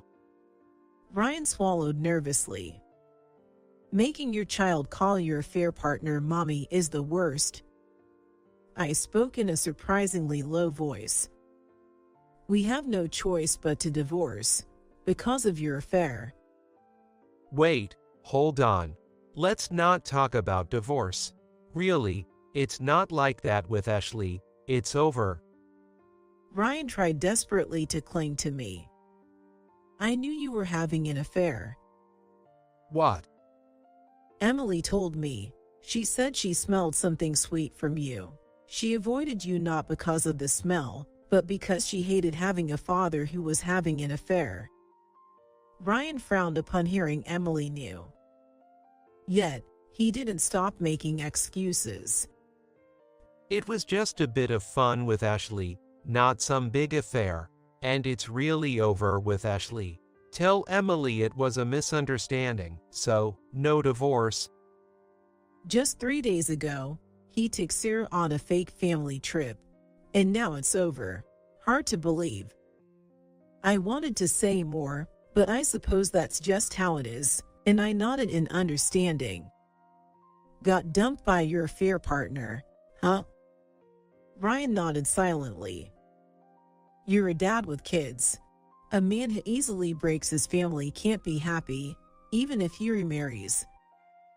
I was trying to be nice, but you mumbling too much already. I'm not the bad guy. It's Sarah's fault Ashley dumped me. Ryan pointed sharply at Sarah. What do you mean it's Sarah's fault? You had fun at the amusement park, didn't you? The amusement park, yes. But after you left, I called Ashley over to the house. Your thoughts are gross. I had no choice. It's your fault for leaving on your own. Ashley too. After taking care of Sarah for half a day, she left. That quitta. Ryan was agitated but soon slumped and rounded his shoulders. Anyway, how's Sarah doing? How? She's a sweet girl. Even now, trying to stop our fight, she brings us snacks. Filling my hands in Ryan's pockets to the brim. Yet, Sarah ran off again to fetch more snacks. She was all over the place at the amusement park, getting lost numerous times, which was a hassle. But worse than that were her tantrums after we got back from the park. I ordered takeout for dinner, but she cried, not wanting either hamburgers or spaghetti. Sarah doesn't even like a hamburger or spaghetti in the first place. It was such a hassle. I even ordered a pizza additionally, but still, she was fussing loudly. Of course, Sarah likes mac and cheese. She's particular about the product too. She can eat a pizza, but I always serve a bowl of mac and cheese. What? You're allowing such whims? Sarah is incredibly spoiled. She doesn't sleep well at night, and when she does, she starts crying. When am I supposed to sleep? That's why Ryan had dark circles under his eyes. Usually, Ryan sleeps in a different room from me and the kids. Though he probably heard the noise, he must have thought it didn't concern him. She's crazy, right? Suddenly starts running when we're outside. What's with that? I thought she was just excited at the amusement park, but she just darted off into the road. I tried walking her to preschool, but it was impossible. Ryan was handed more snacks by Sarah. Despite Sarah looking up at him with a smile, Ryan didn't return it and just sat down in the hallway, holding his head. I'm so tired. It's your fault for how you raised her. You failed at parenting. You're not fit to be a mother. I crouched down in front of Ryan and peered into his face. I'm not fit to be a mother. You, who knew nothing about Sarah, are the one who's failed as a father. Sarah is already 3 years old. What have you noticed about her in these 3 years? Ryan's face turned red. Shut up. I'm working, so taking care of the kids is your responsibility. Don't put this burden on me. Just come back. I stared straight into Ryan's face, my eyebrows lowered. Did we fail at parenting? Yeah, a big failure. I guess so, huh? I stood up and looked down at Ryan coldly. For a father to have no interest in his kids and grow up to be a man who cheats, you really messed up in parenting, turning into such a worthless man, Ryan. What? Being mean to a defiant child, abandoning one that doesn't conform to your wishes, and you still calling yourself a father. We don't need such a failed father. Overwhelmed by my pressure, Ryan couldn't stand up. Somewhere deep down, I had thought parenting was my job, and I had been hesitant because Ryan was providing for us.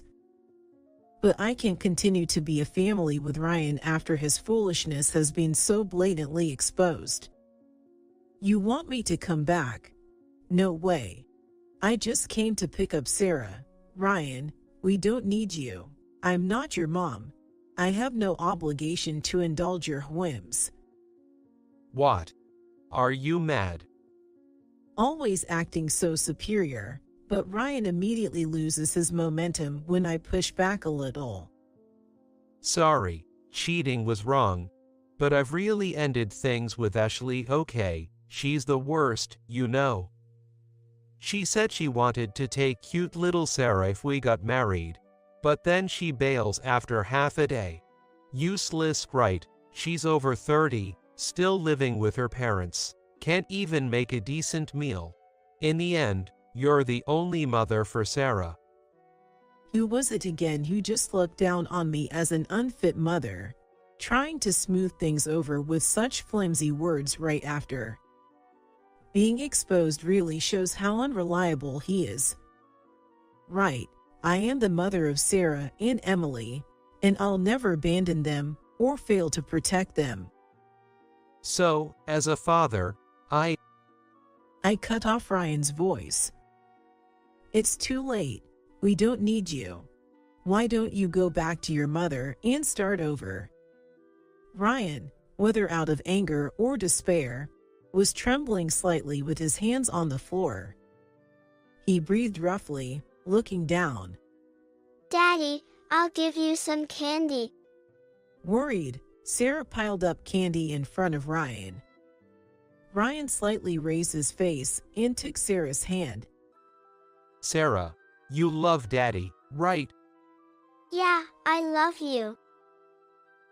So, you'd be sad if Daddy was gone, right? Not really. It's okay if you're not here. Ryan's smile twisted. What? You said you love me, right? Yeah, I love you. Daddy is about this much loved. Sarah showed her love by putting her index fingers together closely. I couldn't help but burst out laughing. That's practically 0. Then, Sarah spread her arms wide. And you know, I love Mommy this much. Running down the hallway, she yelled, "From here to here, that's how much I love Mommy." Like, I love Mommy more than our house, like the universe. Sarah's love was unstoppable. As Sarah's smile brightened, Ryan's face turned paler. So that's why we don't need Ryan. Goodbye. Ryan weakly lifted his right hand as if to stop us, but seemed to lack the energy to call out. I picked up Sarah and left the house where we had lived with Ryan. Left alone, Ryan reluctantly called back his affair partner, Ashley. Even if she's not good at housework, she's better than Ryan, who can't do anything. With no troublesome children around, there's no reason their love couldn't reignite. I learned about these two from a mom friend living nearby. She was surprised to see an unknown woman coming and going from my house. I thanked her for worrying and carefully explained the situation to avoid misunderstandings. The story quickly spread around the neighborhood and somehow even reached Ryan's company.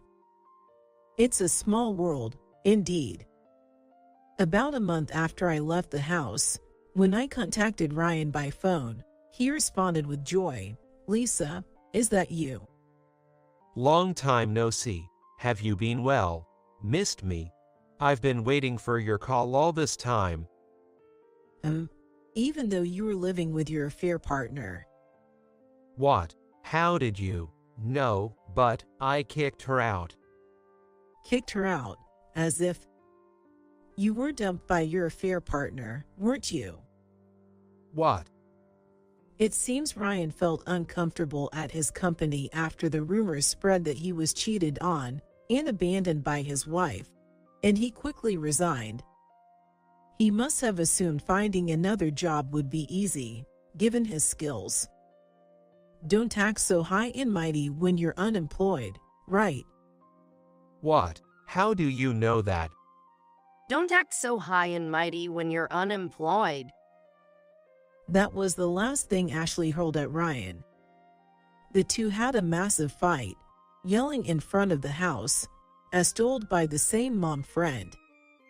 You ran away from an uncomfortable workplace, but couldn't find another job, right? Hitting the nail on the head, Ryan went silent.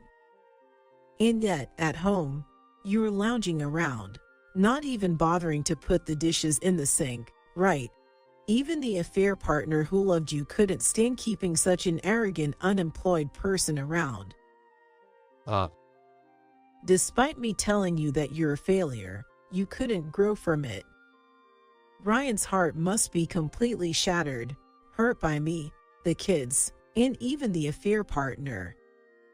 The reason I contacted you today isn't because I was worried about you, nor because I want to reconcile.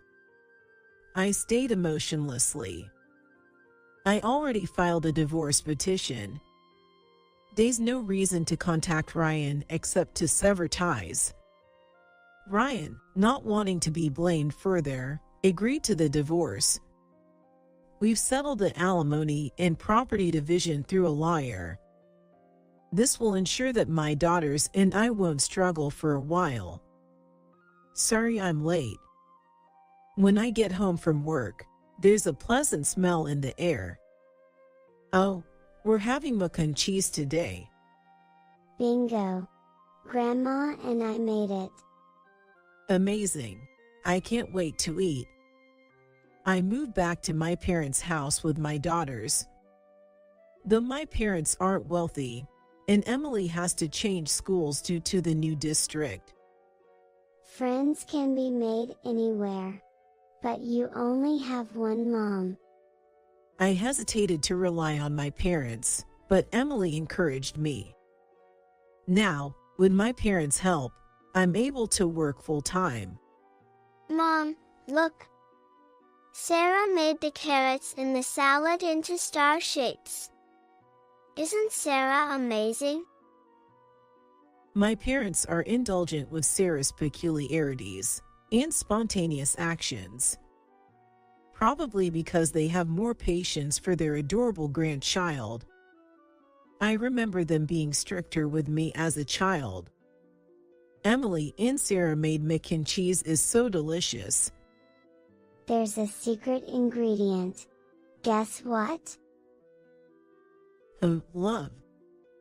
Emily smirks dismissively. The correct answer was Gouda cheese. Sarah couldn't hold back and revealed the answer. This ordinary life feels overwhelmingly happy. John, what are you doing here? In the middle of the night, feeling that I heard a noise from upstairs, I went up the stairs and bumped into my husband coming out of our daughter's room. He seemed surprised to see me. Oh, I heard the noise too and went into Emily's room. She was crying because she had a nightmare. So I was comforting her. Would a daughter who usually keeps her distance from her father at her age really be comforted by him just because of a nightmare? It was a somewhat unconvincing explanation. After that, my husband's visits to our daughter's room at night became more frequent. Whenever I asked what he was doing, he invariably said that Emily couldn't sleep and wanted him to stay with her. In the morning, my daughter started to yawn constantly and became increasingly groggy due to lack of sleep. And I noticed she seemed to have put on weight around her waist. When I confronted my husband severely, Emily spoke up. I've been putting up with it, but I can't take it anymore. Listen to this. When did you get your hands on such a thing? You ingrate.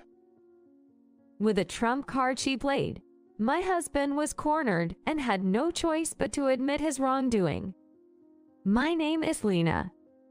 I married my college senior, John, and we had a daughter, Emily.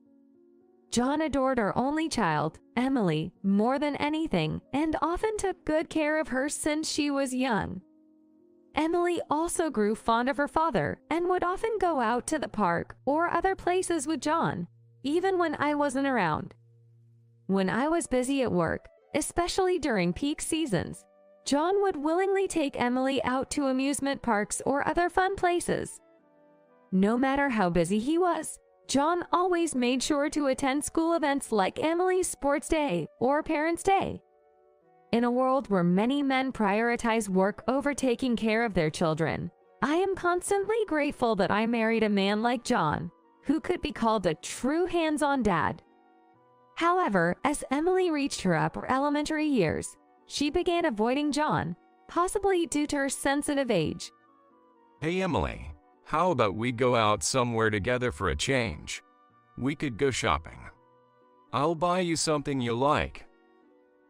On a holiday, while Emily was watching TV in the living room, John suggested this. I'm fine. There's nothing I particularly want right now. Emily, who has become somewhat mature for her age, recently started feeling embarrassed about going out with her father. Even today, when invited by John, she seemed reluctant and turned down the invitation. I'm going out of my way to ask you. And this is the attitude I get. John, perhaps upset by Emily's response, suddenly scolded her. John probably wanted to get along well with Emily, but he often missed the mark, not quite understanding how to handle a growing girl. And he would end up getting angry when things didn't go well. Hey, don't be so angry. I hurriedly intervened to calm down the heated John. The arguments between John and Emily were not just on this day. When John spoke to her, Emily often responded with a curt attitude. John was shocked by the change in Emily, who had been so affectionate before, but I didn't think much of it, seeing it as a sign of her growing up. She wasn't like this before. Well, she's getting closer to being an adult. Don't get so worked up about it, okay? I tried to calm down my husband, who was grumbling in dissatisfaction, without paying much attention to it. But I never thought that my response at the time would be something I'd regret later. If I had paid closer attention to the two of them here, maybe the later incident wouldn't have happened. With the relationship between father and daughter remaining awkward, Emily entered the 6th grade. She grew taller and completely looked like a young lady. Though she had many friends and a cheerful personality, lately she seemed a bit out of sorts. When I asked if something was bothering her, Emily just shook her head, indicating nothing was wrong. Even after contacting the school about Emily's condition, it appeared there were no significant troubles. One night, while I was sleeping in our bedroom, I suddenly noticed John stirring and then getting up. He stood up and left the bedroom. I wonder if he went to get some water. Glancing at the clock on the bedside table, it was midnight. Feeling wide awake, I tossed and turned, unable to fall back asleep. Even after a while, John had not returned to the bedroom. Puzzled but eventually overtaken by sleepiness, I fell asleep again. Were you awake last night? In the morning, while preparing breakfast, I asked John about last night. Well, I couldn't fall asleep. So I was in the living room.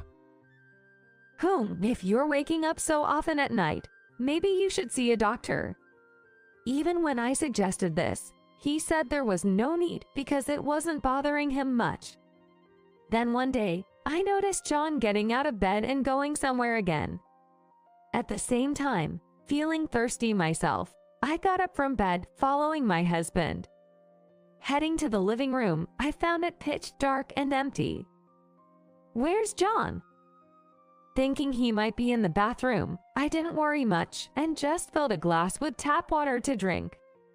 As I was about to head back to the bedroom, I suddenly thought I heard a noise from upstairs. Could Emily be awake? With that thought, I went up the stairs. Then I bumped into John coming out of Emily's room. John, what are you doing here? Lena, you're awake. John seemed surprised to see me. Is something wrong with Emily? I came up because I heard a noise. Oh, yeah. I noticed the noise too and went into Emily's room. She was crying because she had a nightmare. So I was comforting her. You've been on bad terms with Emily for a while. Did you make up? Even if she acts distant, kids love their parents. She's calmed down and is sleeping now. So let's go back downstairs. Could Emily, who had been avoiding her father so much, really be comforted by him just because of a nightmare? It was an unsatisfying explanation, but urged by John to go back to sleep, we went down the stairs and returned to our bedroom. After that, my husband John started leaving our bedroom at night more often to visit Emily's room. When I asked what he was doing, he always said Emily couldn't sleep and wanted him to be with her. I also asked Emily if that was true, and she said she was the one who asked her dad to come. Emily is a girl and sleeping with her dad all the time. Plus, wouldn't it affect your work if you're up all night, John?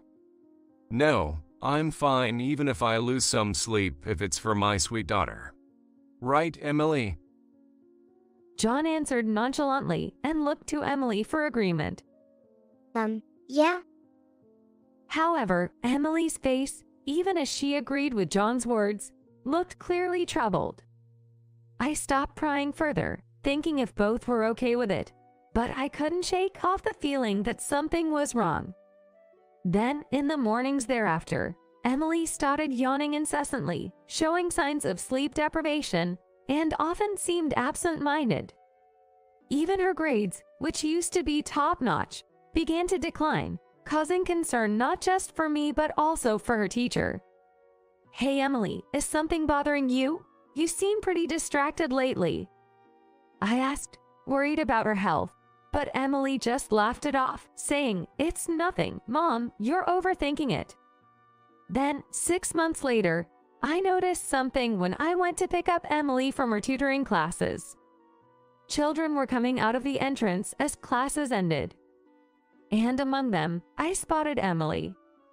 Viewing her from the car, I realized she looked fuller overall, something I hadn't noticed because we were always together.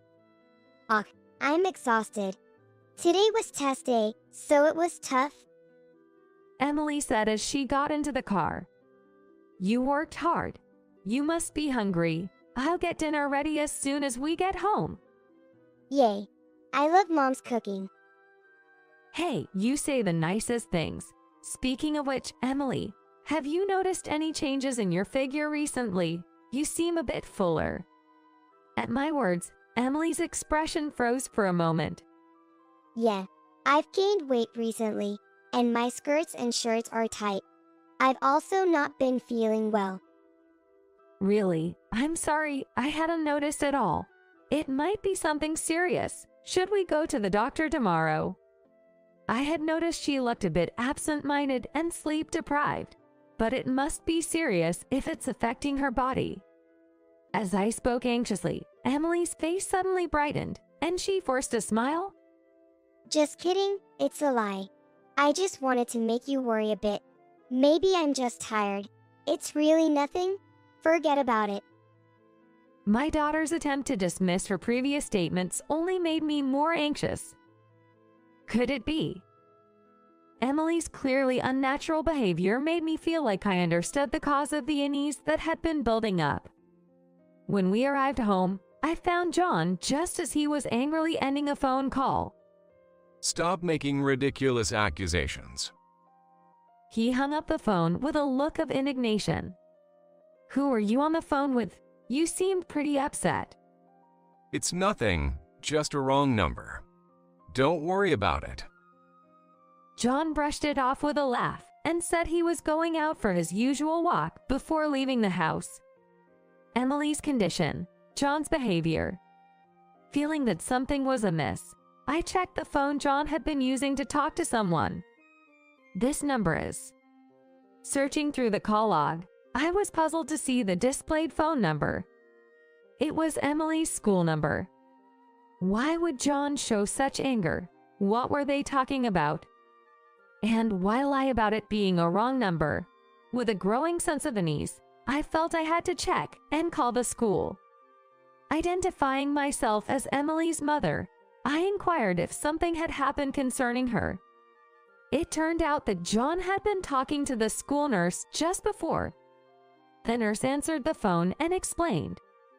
Hearing this, I was speechless with shock. During a recent physical exam, we discovered that Emily had developed shingles all over her body. We suspect it's due to stress, and I had just discussed this with her father, but he abruptly hung up, insisting that his daughter was fine. The nurse's tone was quite urgent. Despite this, why did John adamantly deny it? His unusual behavior made me suspect that the changes in Emily's health might be connected to him. I knew I had to uncover the truth immediately. Thinking this, I made a request to the school nurse. She agreed to help, considering it was for Emily's sake. I'm home. We need to talk. What's with that serious face? John, oblivious to my grave demeanor, just chuckled. The person you were talking to earlier was the school nurse, right? Why did you lie about it being a wrong number? John looked startled, probably not expecting me to call the school back. Well, you see, you worry too much. I heard the story, and it wasn't anything serious, so I didn't bother telling you. Nothing serious? How can you be so sure? Emily is clearly healthy. Saying she's sick is just a baseless accusation. John became defensive and argued back at my words. Baseless? Emily is showing signs of stress on her body. Don't you have any idea why her health might be changing? That's a baseless accusation. I don't know anything. Emily isn't saying anything either. Not saying anything? Who's been threatening her to keep quiet? I talked to Emily about everything while you were out for a walk. Pretending not to know won't help anymore. After hearing about Emily's condition from the school nurse, I immediately talked to Emily. At first, Emily was tight-lipped, but after I gently persuaded her, she tearfully confessed. Emily had been coerced by John to sleep in the same bed with him at night. Although it might be different when she was younger, Emily is now in the 6th grade. For a girl her age, it's naturally uncomfortable to be forced to sleep with a man, even if he is her father. Initially, Emily resisted. But John shouted that it was bad parenting on my part if a daughter wouldn't listen to her father, and he threatened to divorce me and kick me out of the house if Emily didn't obey. Not wanting me to be driven out, Emily reluctantly complied with John's demands. However, just the thought of sleeping next to John made it hard for her to breathe, resulting in stress-induced shingles all over her body. The symptoms of shingles include pain throughout the body, making it difficult for her to sleep, and when she did manage to fall asleep, she'd often wake up to dreams of her father yelling at her. The reason Emily looked drowsy and distracted all the time was that she couldn't get proper sleep. Emily revealed that to alleviate her stress, she had been getting up at night and secretly eating food from the refrigerator. That's probably why her body shape changed so suddenly. Did you spill everything? I told you not to tell anyone. While yelling, John tried to grab Emily. I quickly jumped in front of Emily to protect her. I won't let you touch her. Stop hurting her anymore. Hurting? So exaggerated, huh? I didn't anything sketchy. Just sleeping together represents only a physical affection. What's the issue with a father sleeping with his daughter? Emily clearly didn't like it. She's showing physical signs of stress, and you still force her. To think that someone who ignores his daughter's feelings could be a father is laughable. I can't continue with you anymore. Overwhelmed by his selfishness, I lashed out in anger, and John began to panic. Oh no, please forgive me. He seemed to realize the gravity of the situation now, but it was too late. I could never forgive John for hurting our daughter. I won't forgive you. The only thing you can do is disappear from Emily and my life. No, it's not like that. I just wanted Emily to be as affectionate with me as she used to be. Don't abandon me. John collapsed to the floor, sobbing. Emily and I looked down on his pitiful figure with cold eyes. After hearing more about it, John said he felt inferior every time he saw other fathers at school events bonding well with their children, wondering why his daughter was rejecting him. She used to be such a sweet, obedient girl, always following me around, calling me dad. And then she suddenly became cold, which made me feel lonely. focusing only on yourself and ignoring your child's feelings. Are you even a father? A girl distancing herself from her father is a sign of growth. It's natural to feel lonely, but you're supposed to endure it and keep watching over her. John started believing that Emily's rejection of him was because of her mother's poor upbringing, justified himself as wanting to correct the wrong education, and pressured her to sleep together at night. He probably thought spending the night together would return them to the close father-daughter relationship they used to have. Initially, John was facing his own stresses at work, being held accountable for problems by his boss, and dealing with young subordinates who wouldn't follow instructions. He lamented that other employees were bad-mouthing him behind his back, and confessed he sought solace in his interactions with Emily. I was utterly appalled by his selfish reasoning. I understand you were stressed from work, but to alleviate that stress by pushing our daughter to the point of making her sick, that's unforgivable. It's just a form of parent-child bonding. Admittedly, it might have been a little embarrassing, but that's exaggerated to be called it as a stress. Still saying that? Fine, let's have a third party explain what Emily's condition really is. Saying this, I picked up my smartphone and made a call. Shortly after, the doorbell rang. I welcomed that folks in and led them to the living room. Hey, what do you think you're doing? Just waltzing into someone's house like that? The person I had called was the school nurse, who had been waiting nearby to explain Emily's condition. As planned, the nurse arrived accompanied by staff from Child Protective Services. Emily is clearly showing signs of stress, a cry for help. The nurse stated firmly to John. That's an exaggeration. Anyone can get shingles. It's just a sign of being a little rundown. Despite the nurse's explanation about Emily's shingles, John consistently claimed, "It's not my fault." Before such a stubborn John, Emily stepped forward with a determined look, having decided something while watching the situation unfold. Being threatened to drive Mom out. I've endured it until now, but I can't take it anymore. Listen to this. Emily pulled out her smartphone and started operating it.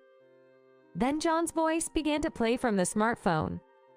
Just like she said, that was an audio recording of threatening, telling her he would get me out of the house unless she slept with him. What? How did you get that? Trying to frame me? You ingrate. John, not expecting Emily to have recorded the conversation, started to panic and berate her. But no matter how much he denied it, there was no escaping the truth now. After listening to the recorded audio, the Child Protective Services staff asserted that the cause of Emily's ill health was clearly her father. Being told by a third party that he was the cause, John was shocked into silence. You were using Emily as an outlet for stress. From now on, I won't forgive that kind of thing. No way? As I declared that, John slumped dejectedly. That night, Emily was temporarily taken into the care of Child Protective Services. Leaving Emily with the school nurse and the CPS staff, I was left alone in the house with John. I reiterated my demand for divorce to John. Hey, reconsider this whole divorce thing, will ya? I admit I may have pushed her despite her reluctance, and I'm reflecting on it. So, I'm gonna turn over a new leaf from now on. No matter how much you resist, the divorce is final. Do you think Emily wants to live with you after all this? Neither Emily or I can continue with you. No, I refuse. I will never allow divorce. Despite my explanations, John refused to accept the divorce until the very end. This conversation is just going to stay at an impasse if we continue like this. Realizing we were getting nowhere, I declared that we would proceed with the divorce through a lawyer. As I packed my things, John tried to stop me, but I brushed him off and left the house. I couldn't bear sharing the same air with him any longer. I decided to stay at a hotel for the night and planned to pick up Emily from the child services the next morning. John called many times after that, but I continued to ignore his calls. There was no point in talking to someone so unreasonable. I blocked John's number.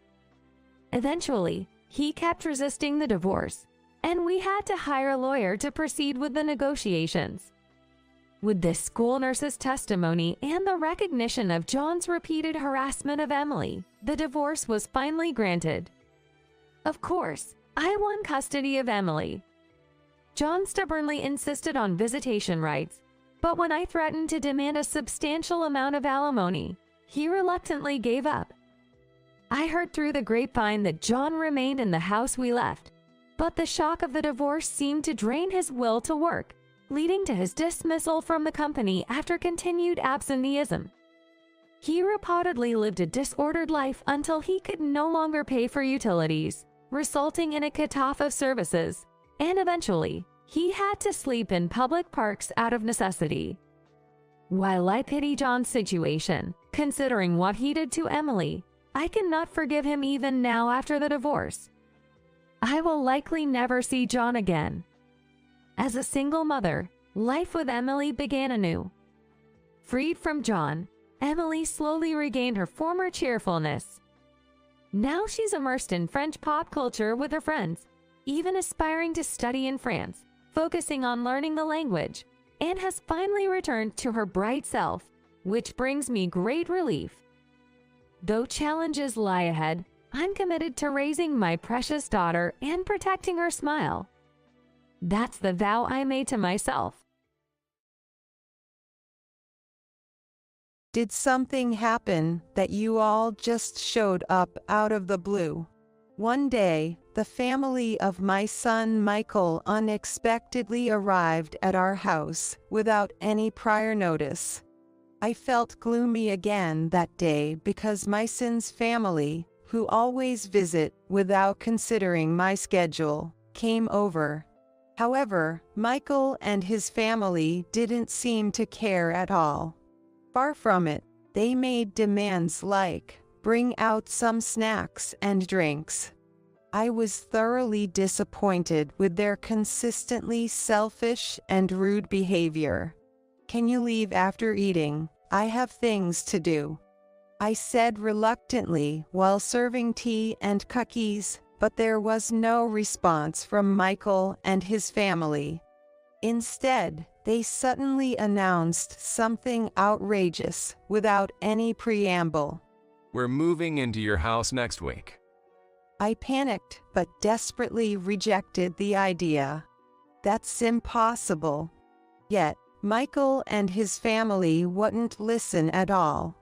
Instead, I was shocked to hear them bossing me around and lost my words. That night, feeling at a loss, I decided to seek help from my friends. My name is Sue. I've been living alone in my longtime home since my husband Keith passed away 5 years ago. Our meeting was through an arranged marriage. Since we both had a good first impression of each other, we went on several formal dates before smoothly moving on to marriage.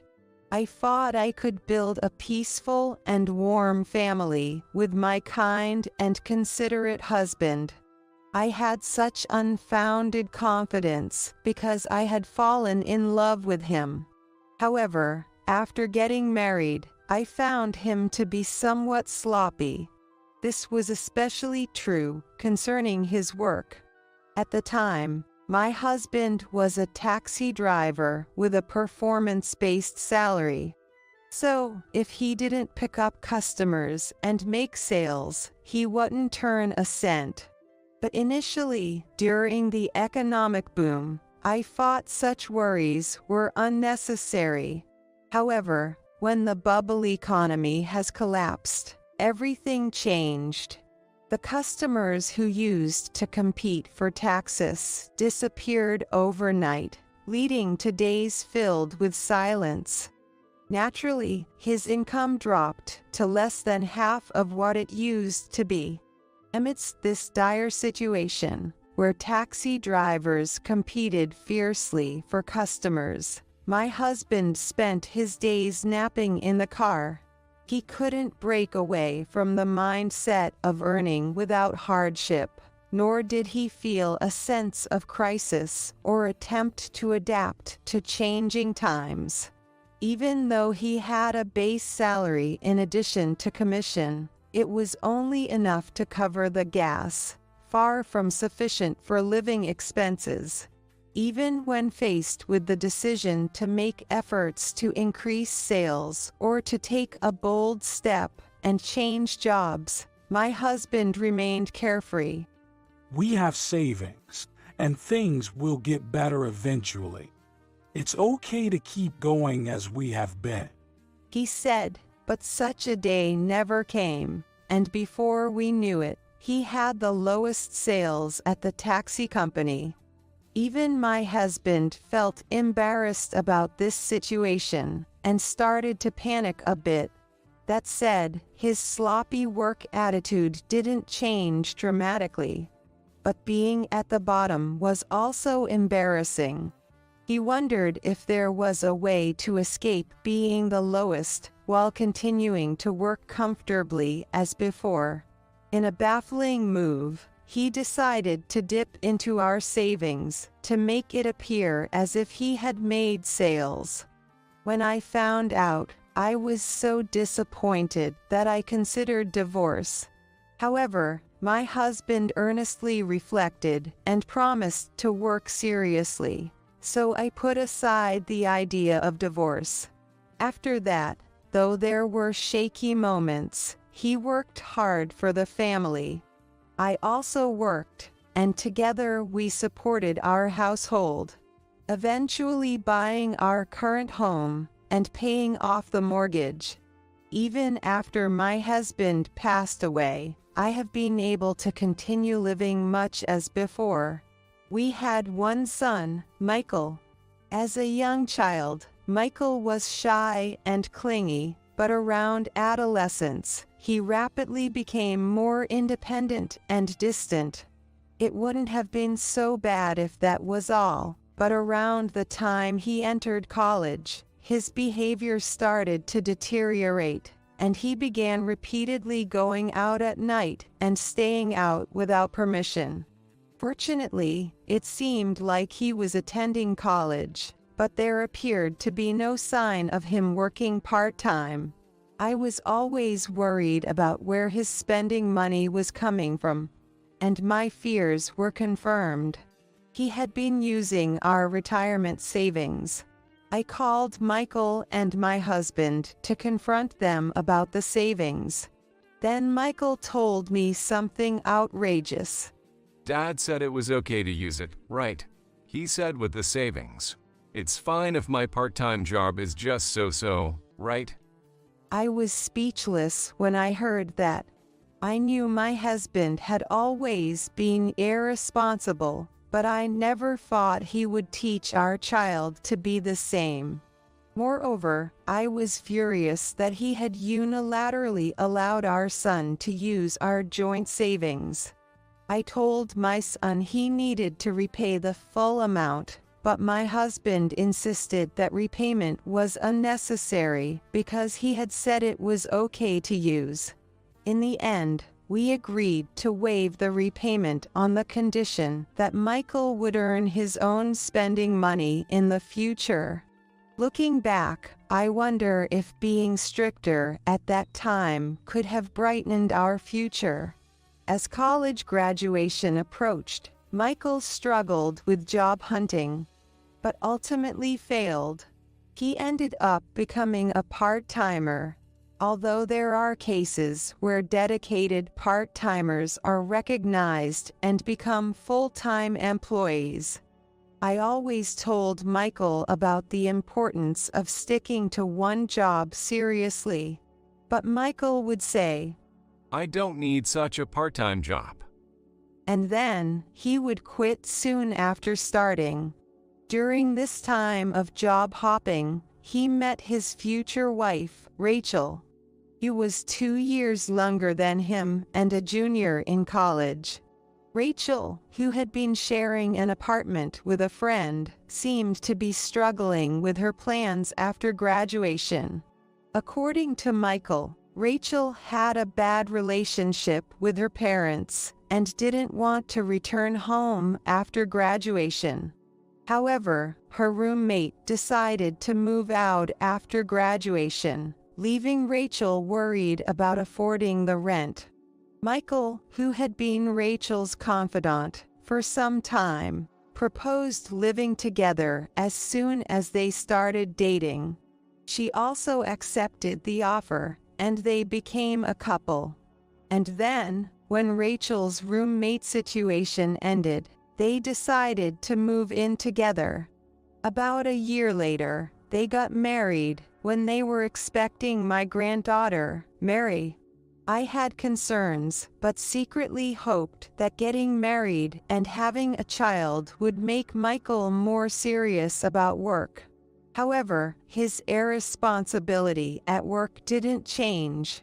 He's tried to hold down a job a few times, supposedly for the sake of his children, but he always ends up getting fired for unauthorized absences or poor performance. Even so, recently he seems to be making ends meet with a job in construction. It seems Rachel is also working part-time at a supermarket, but either because of her poor customer service attitude or for some other reason, she's been switching jobs frequently. Concerning Mary, my granddaughter, I've noticed a lack of consideration for others, such as manners and moral behavior, which raises doubts about whether she's been properly disciplined. She often barges into my house, taking snacks from the pantry without asking, or eating gifts I bought for friends. But looking back, those were minor compared to what happened next. When Mary reached middle school, she attempted to take my late husband's keepsake without permission in order to cash it in for some pocket money. It was not just once, but several times. Fortunately, I noticed before anything was sold, but since then, I can't let my guard down around her. To make matters worse, Michael tells me, "You're too strict, Mom. She's your adorable granddaughter. Go easy on her." With no discipline or correction given to Mary whatsoever. Mary herself seems to believe she can get away with anything when it comes to me, as her thoughtless behavior only continues to escalate. Furthermore, Rachel, her mother, keeps finding excuses to come over, hoping to get free meals and snacks, paying no attention to manners or discipline. I've been patient because they are my only relatives, but to be honest, they've been nothing but trouble. During these frustrating days, I decided to have a mini reunion with friends I met in a college club, the first in over a decade. It's been so long, you guys. What? You became the editor-in-chief of a publishing house. That's impressive. Fitting for the head of our writers' club. My recent life, well, it's been so-so. How about you all? Conversations with trusted friends were so enjoyable that I lost track of time. It seemed each had faced various hardships, but from our conversations, it was clear they were now leading relatively peaceful lives. I felt a slight envy towards them, thinking they probably didn't have to deal with the rude behavior of relatives like I did. But then, one of my friends made a comment that took the situation in an unexpected direction. This friend, like me, had lost her husband and now lives alone in her own home. She has 3 children who are each living their own lives, some married and others enjoying their freedom. She confessed, "I don't want to depend on my children, but I'm feeling anxious about my declining physical strength each year. Moreover, she wants to give up her old, uncomfortable house, but lacks the courage and physical strength to live alone in a new place. And the senior residences nearby are too expensive for her to move into. She mentioned that there had been offers to live with her son's family, but she doesn't get along with her daughters-in-law and prefers not to live with them if possible. Then, one by one, other friends started to share their concerns about old age and grievances with their families. Suddenly, the reunion turned into a life advice session. I also took the opportunity to vent about my son and his family. Though the extent varied, I was inwardly relieved to find that everyone had similar worries. During the discussion, a single friend who is an editor suggested, "Why don't we all live together?" She mentioned that there's a trend of living in shared houses, where each household has its own space within one building, allowing for mutual support among friends, while maintaining personal privacy, more so than in traditional roommate situations. She also shared information from an article she had researched for a magazine feature, including the drawbacks of shared housing, maintenance costs, and the process and cost estimates for purchasing such a property. The more we heard, the more appealing it became. I, too, strongly felt that I would rather spend a peaceful old age with friends I get along with than continue being disrupted by my troublesome son and his wife. The others felt the same. As a result, the initiator, myself, and 2 other widowed friends agreed to live in a shared house.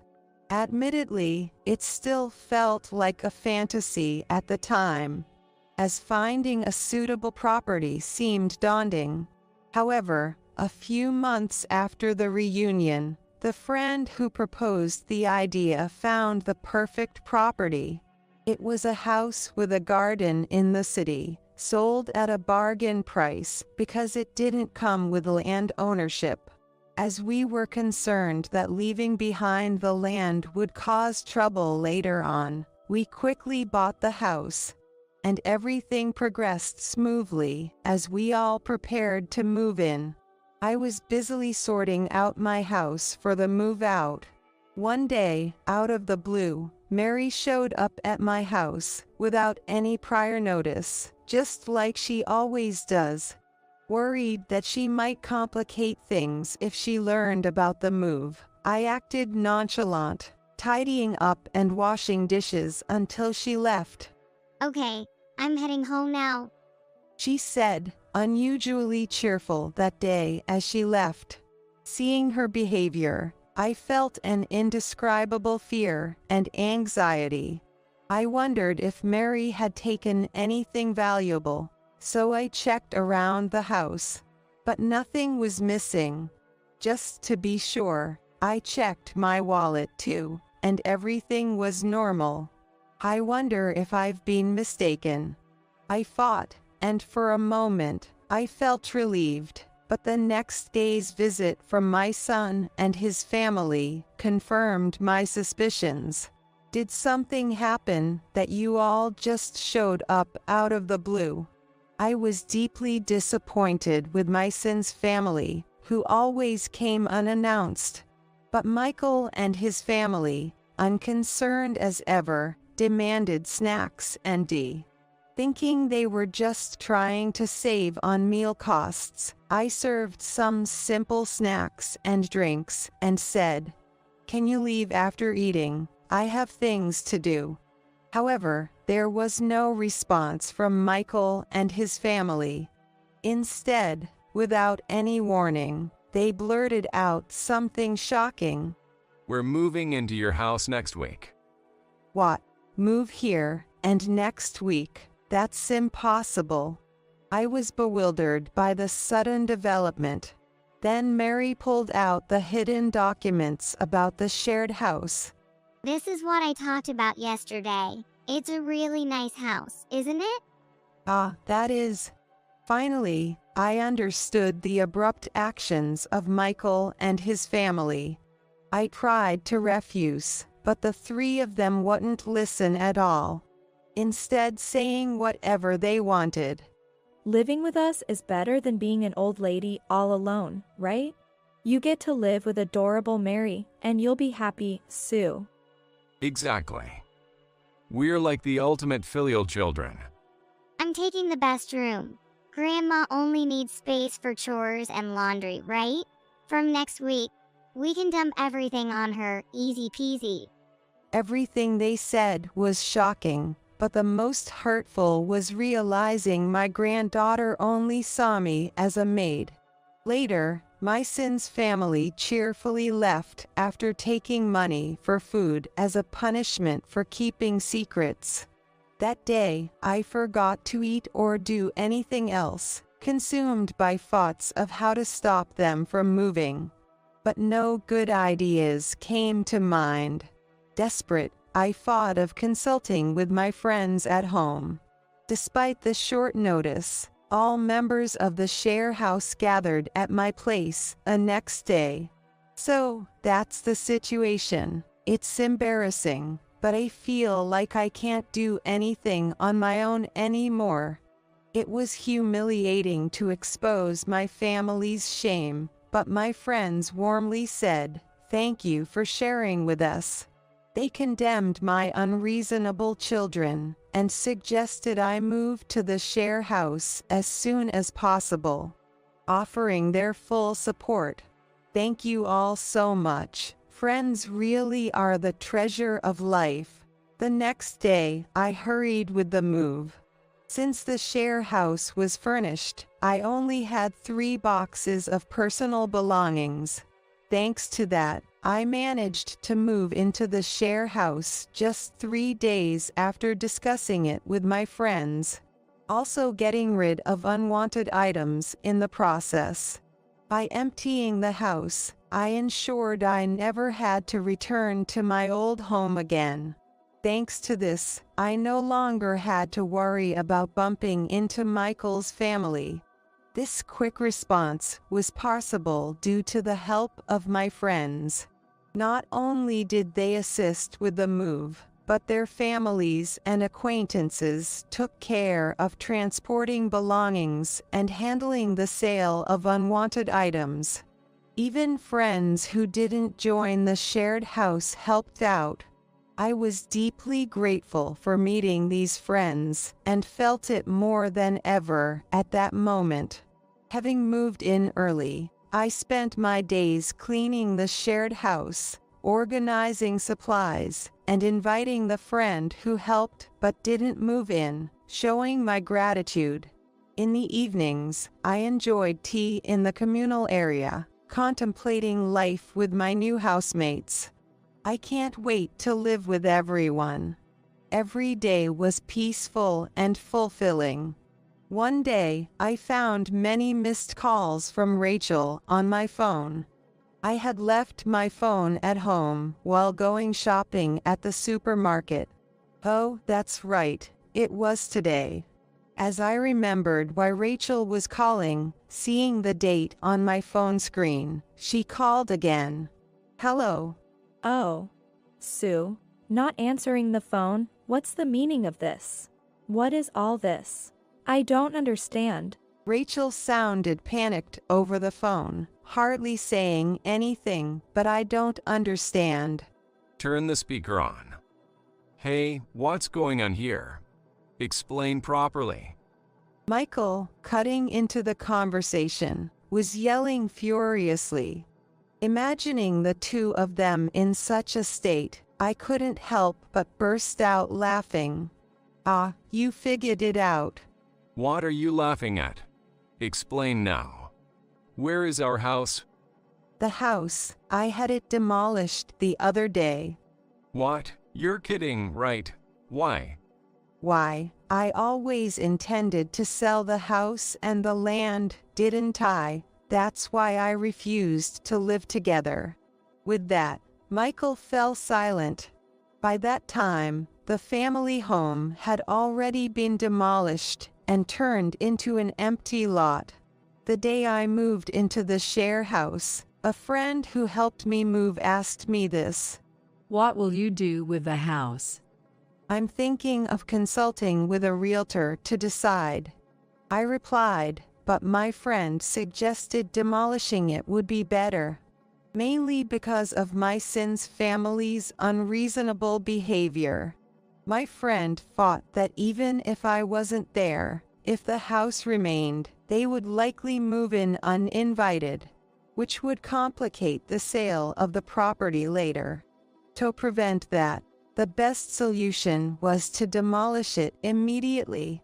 Moreover, my friend's husband was in the demolition business and could start as soon as the next day.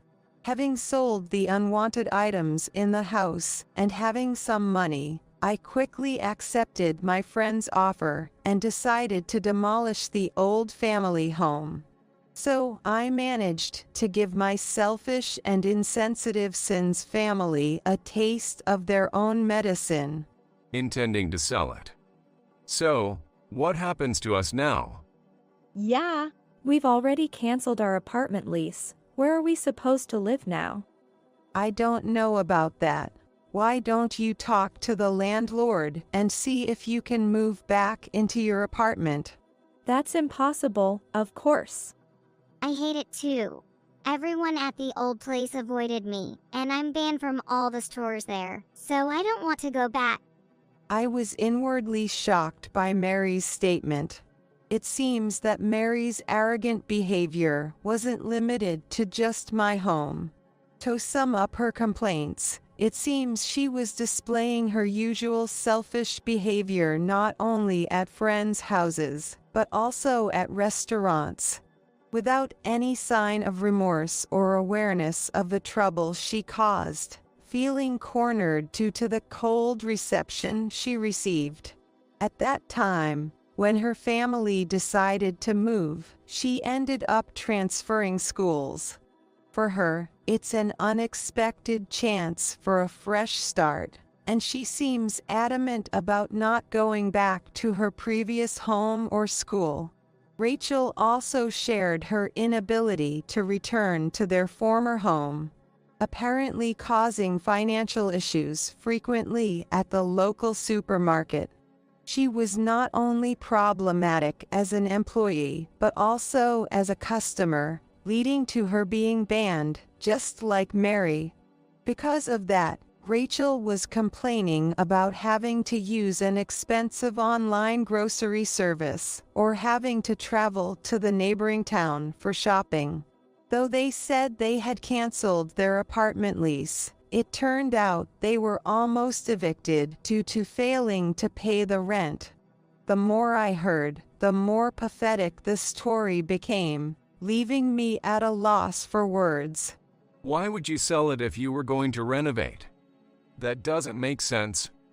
Renovate? You said anything about renovating? Mary did. When I heard about it, I assumed you were turning it into a home with rentals. That would mean we, as family, should live there, right? But you plan to sell, which really makes no sense to me. Oh, so that's what this was about. I thought something was off. With Michael's explanation, my lingering questions were finally answered. At the same time, I was reminded once again of the selfishness of my son's family. Just figure it out yourselves, I said and hung up the phone. This truly meant I could sever ties with my son and his family. I felt a weight lifted off my shoulders, a sense of relief. However, a few days later, somehow Michael and his family found the shared house and showed up. I thought it best not to let them in, so I locked all the doors and resisted desperately. Hey, open up. It's your fault we don't have a home, so you should give us this one. Besides, It's a waste for an old person to have such a nice house. Michael and his family were intimidating, ringing the doorbell repeatedly and banging on the door. My hands shaking, I managed to call the police. Minutes later, the police arrived at the shared house, and Michael and his family left as if fleeing. I managed to get through today, but I was sure they would return tomorrow. Thinking this, I reported the situation to my friends. 2 of them mentioned they had family members who were police officers, firefighters, and members of the armed forces, and they would consult them. Starting the next day, cops from the nearby police department started coming by to check on the share house. Additionally, after one friend moved in earlier than planned, men from the fire department and the armed force began patrolling the area and offering security advice. When Michael and his family tried to approach the house again, they left without saying anything upon seeing the men. Since then, I never saw Michael and his family again. Originally, they had planned to take over the shared house before my friends moved in. However, they were unable to execute their plan because of the regular visits by the beefy men and police officers. Meanwhile, Michael and his family, who had been using internet cafes as makeshift hotels, quickly ran out of money, frequently visiting the shared house to plan their takeover. Naturally, they weren't working. In desperation, they turned to the local government office, where they were offered the only available option, a small, poorly located public housing unit in the countryside. However, the housing unit is too small for a family to live in comfortably, and the transportation options are quite poor.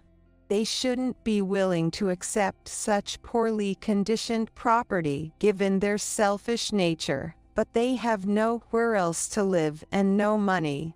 Moreover, they risked losing even that option if another applicant came forward. Stuck with no way forward or back, they eventually decided to move into the public housing. While the rent was negligible, other expenses weren't, and Michael's family, who had always relied on my finances and food, never improved their situation. With the school far away, Mary had to catch an early bus to get to class on time. But she couldn't cope with the hardship and became a problematic child, often skipping school or running away from home.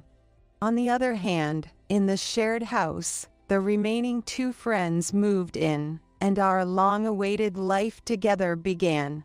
Perhaps because of the ordeal with my son's family, our life together was surprisingly smooth and comfortable. Living with these strong allies, who had helped me through life's crises, became my greatest support. With a communal space available, we could invite friends who didn't live with us for tea parties, weekend gatherings, and plan trips, creating a stream of enjoyable activities. The absence of stress from my son and his family even allowed me to start writing novels again, something I hadn't done in years. This year, I turned 65. While I wouldn't call my past life unhappy, it was dominated by my husband and son. But now, I can spend my money and time on my life with my housemates. So, I converted all my inheritance into cash. And I plan to live freely and comfortably, using everything except for my retirement savings as I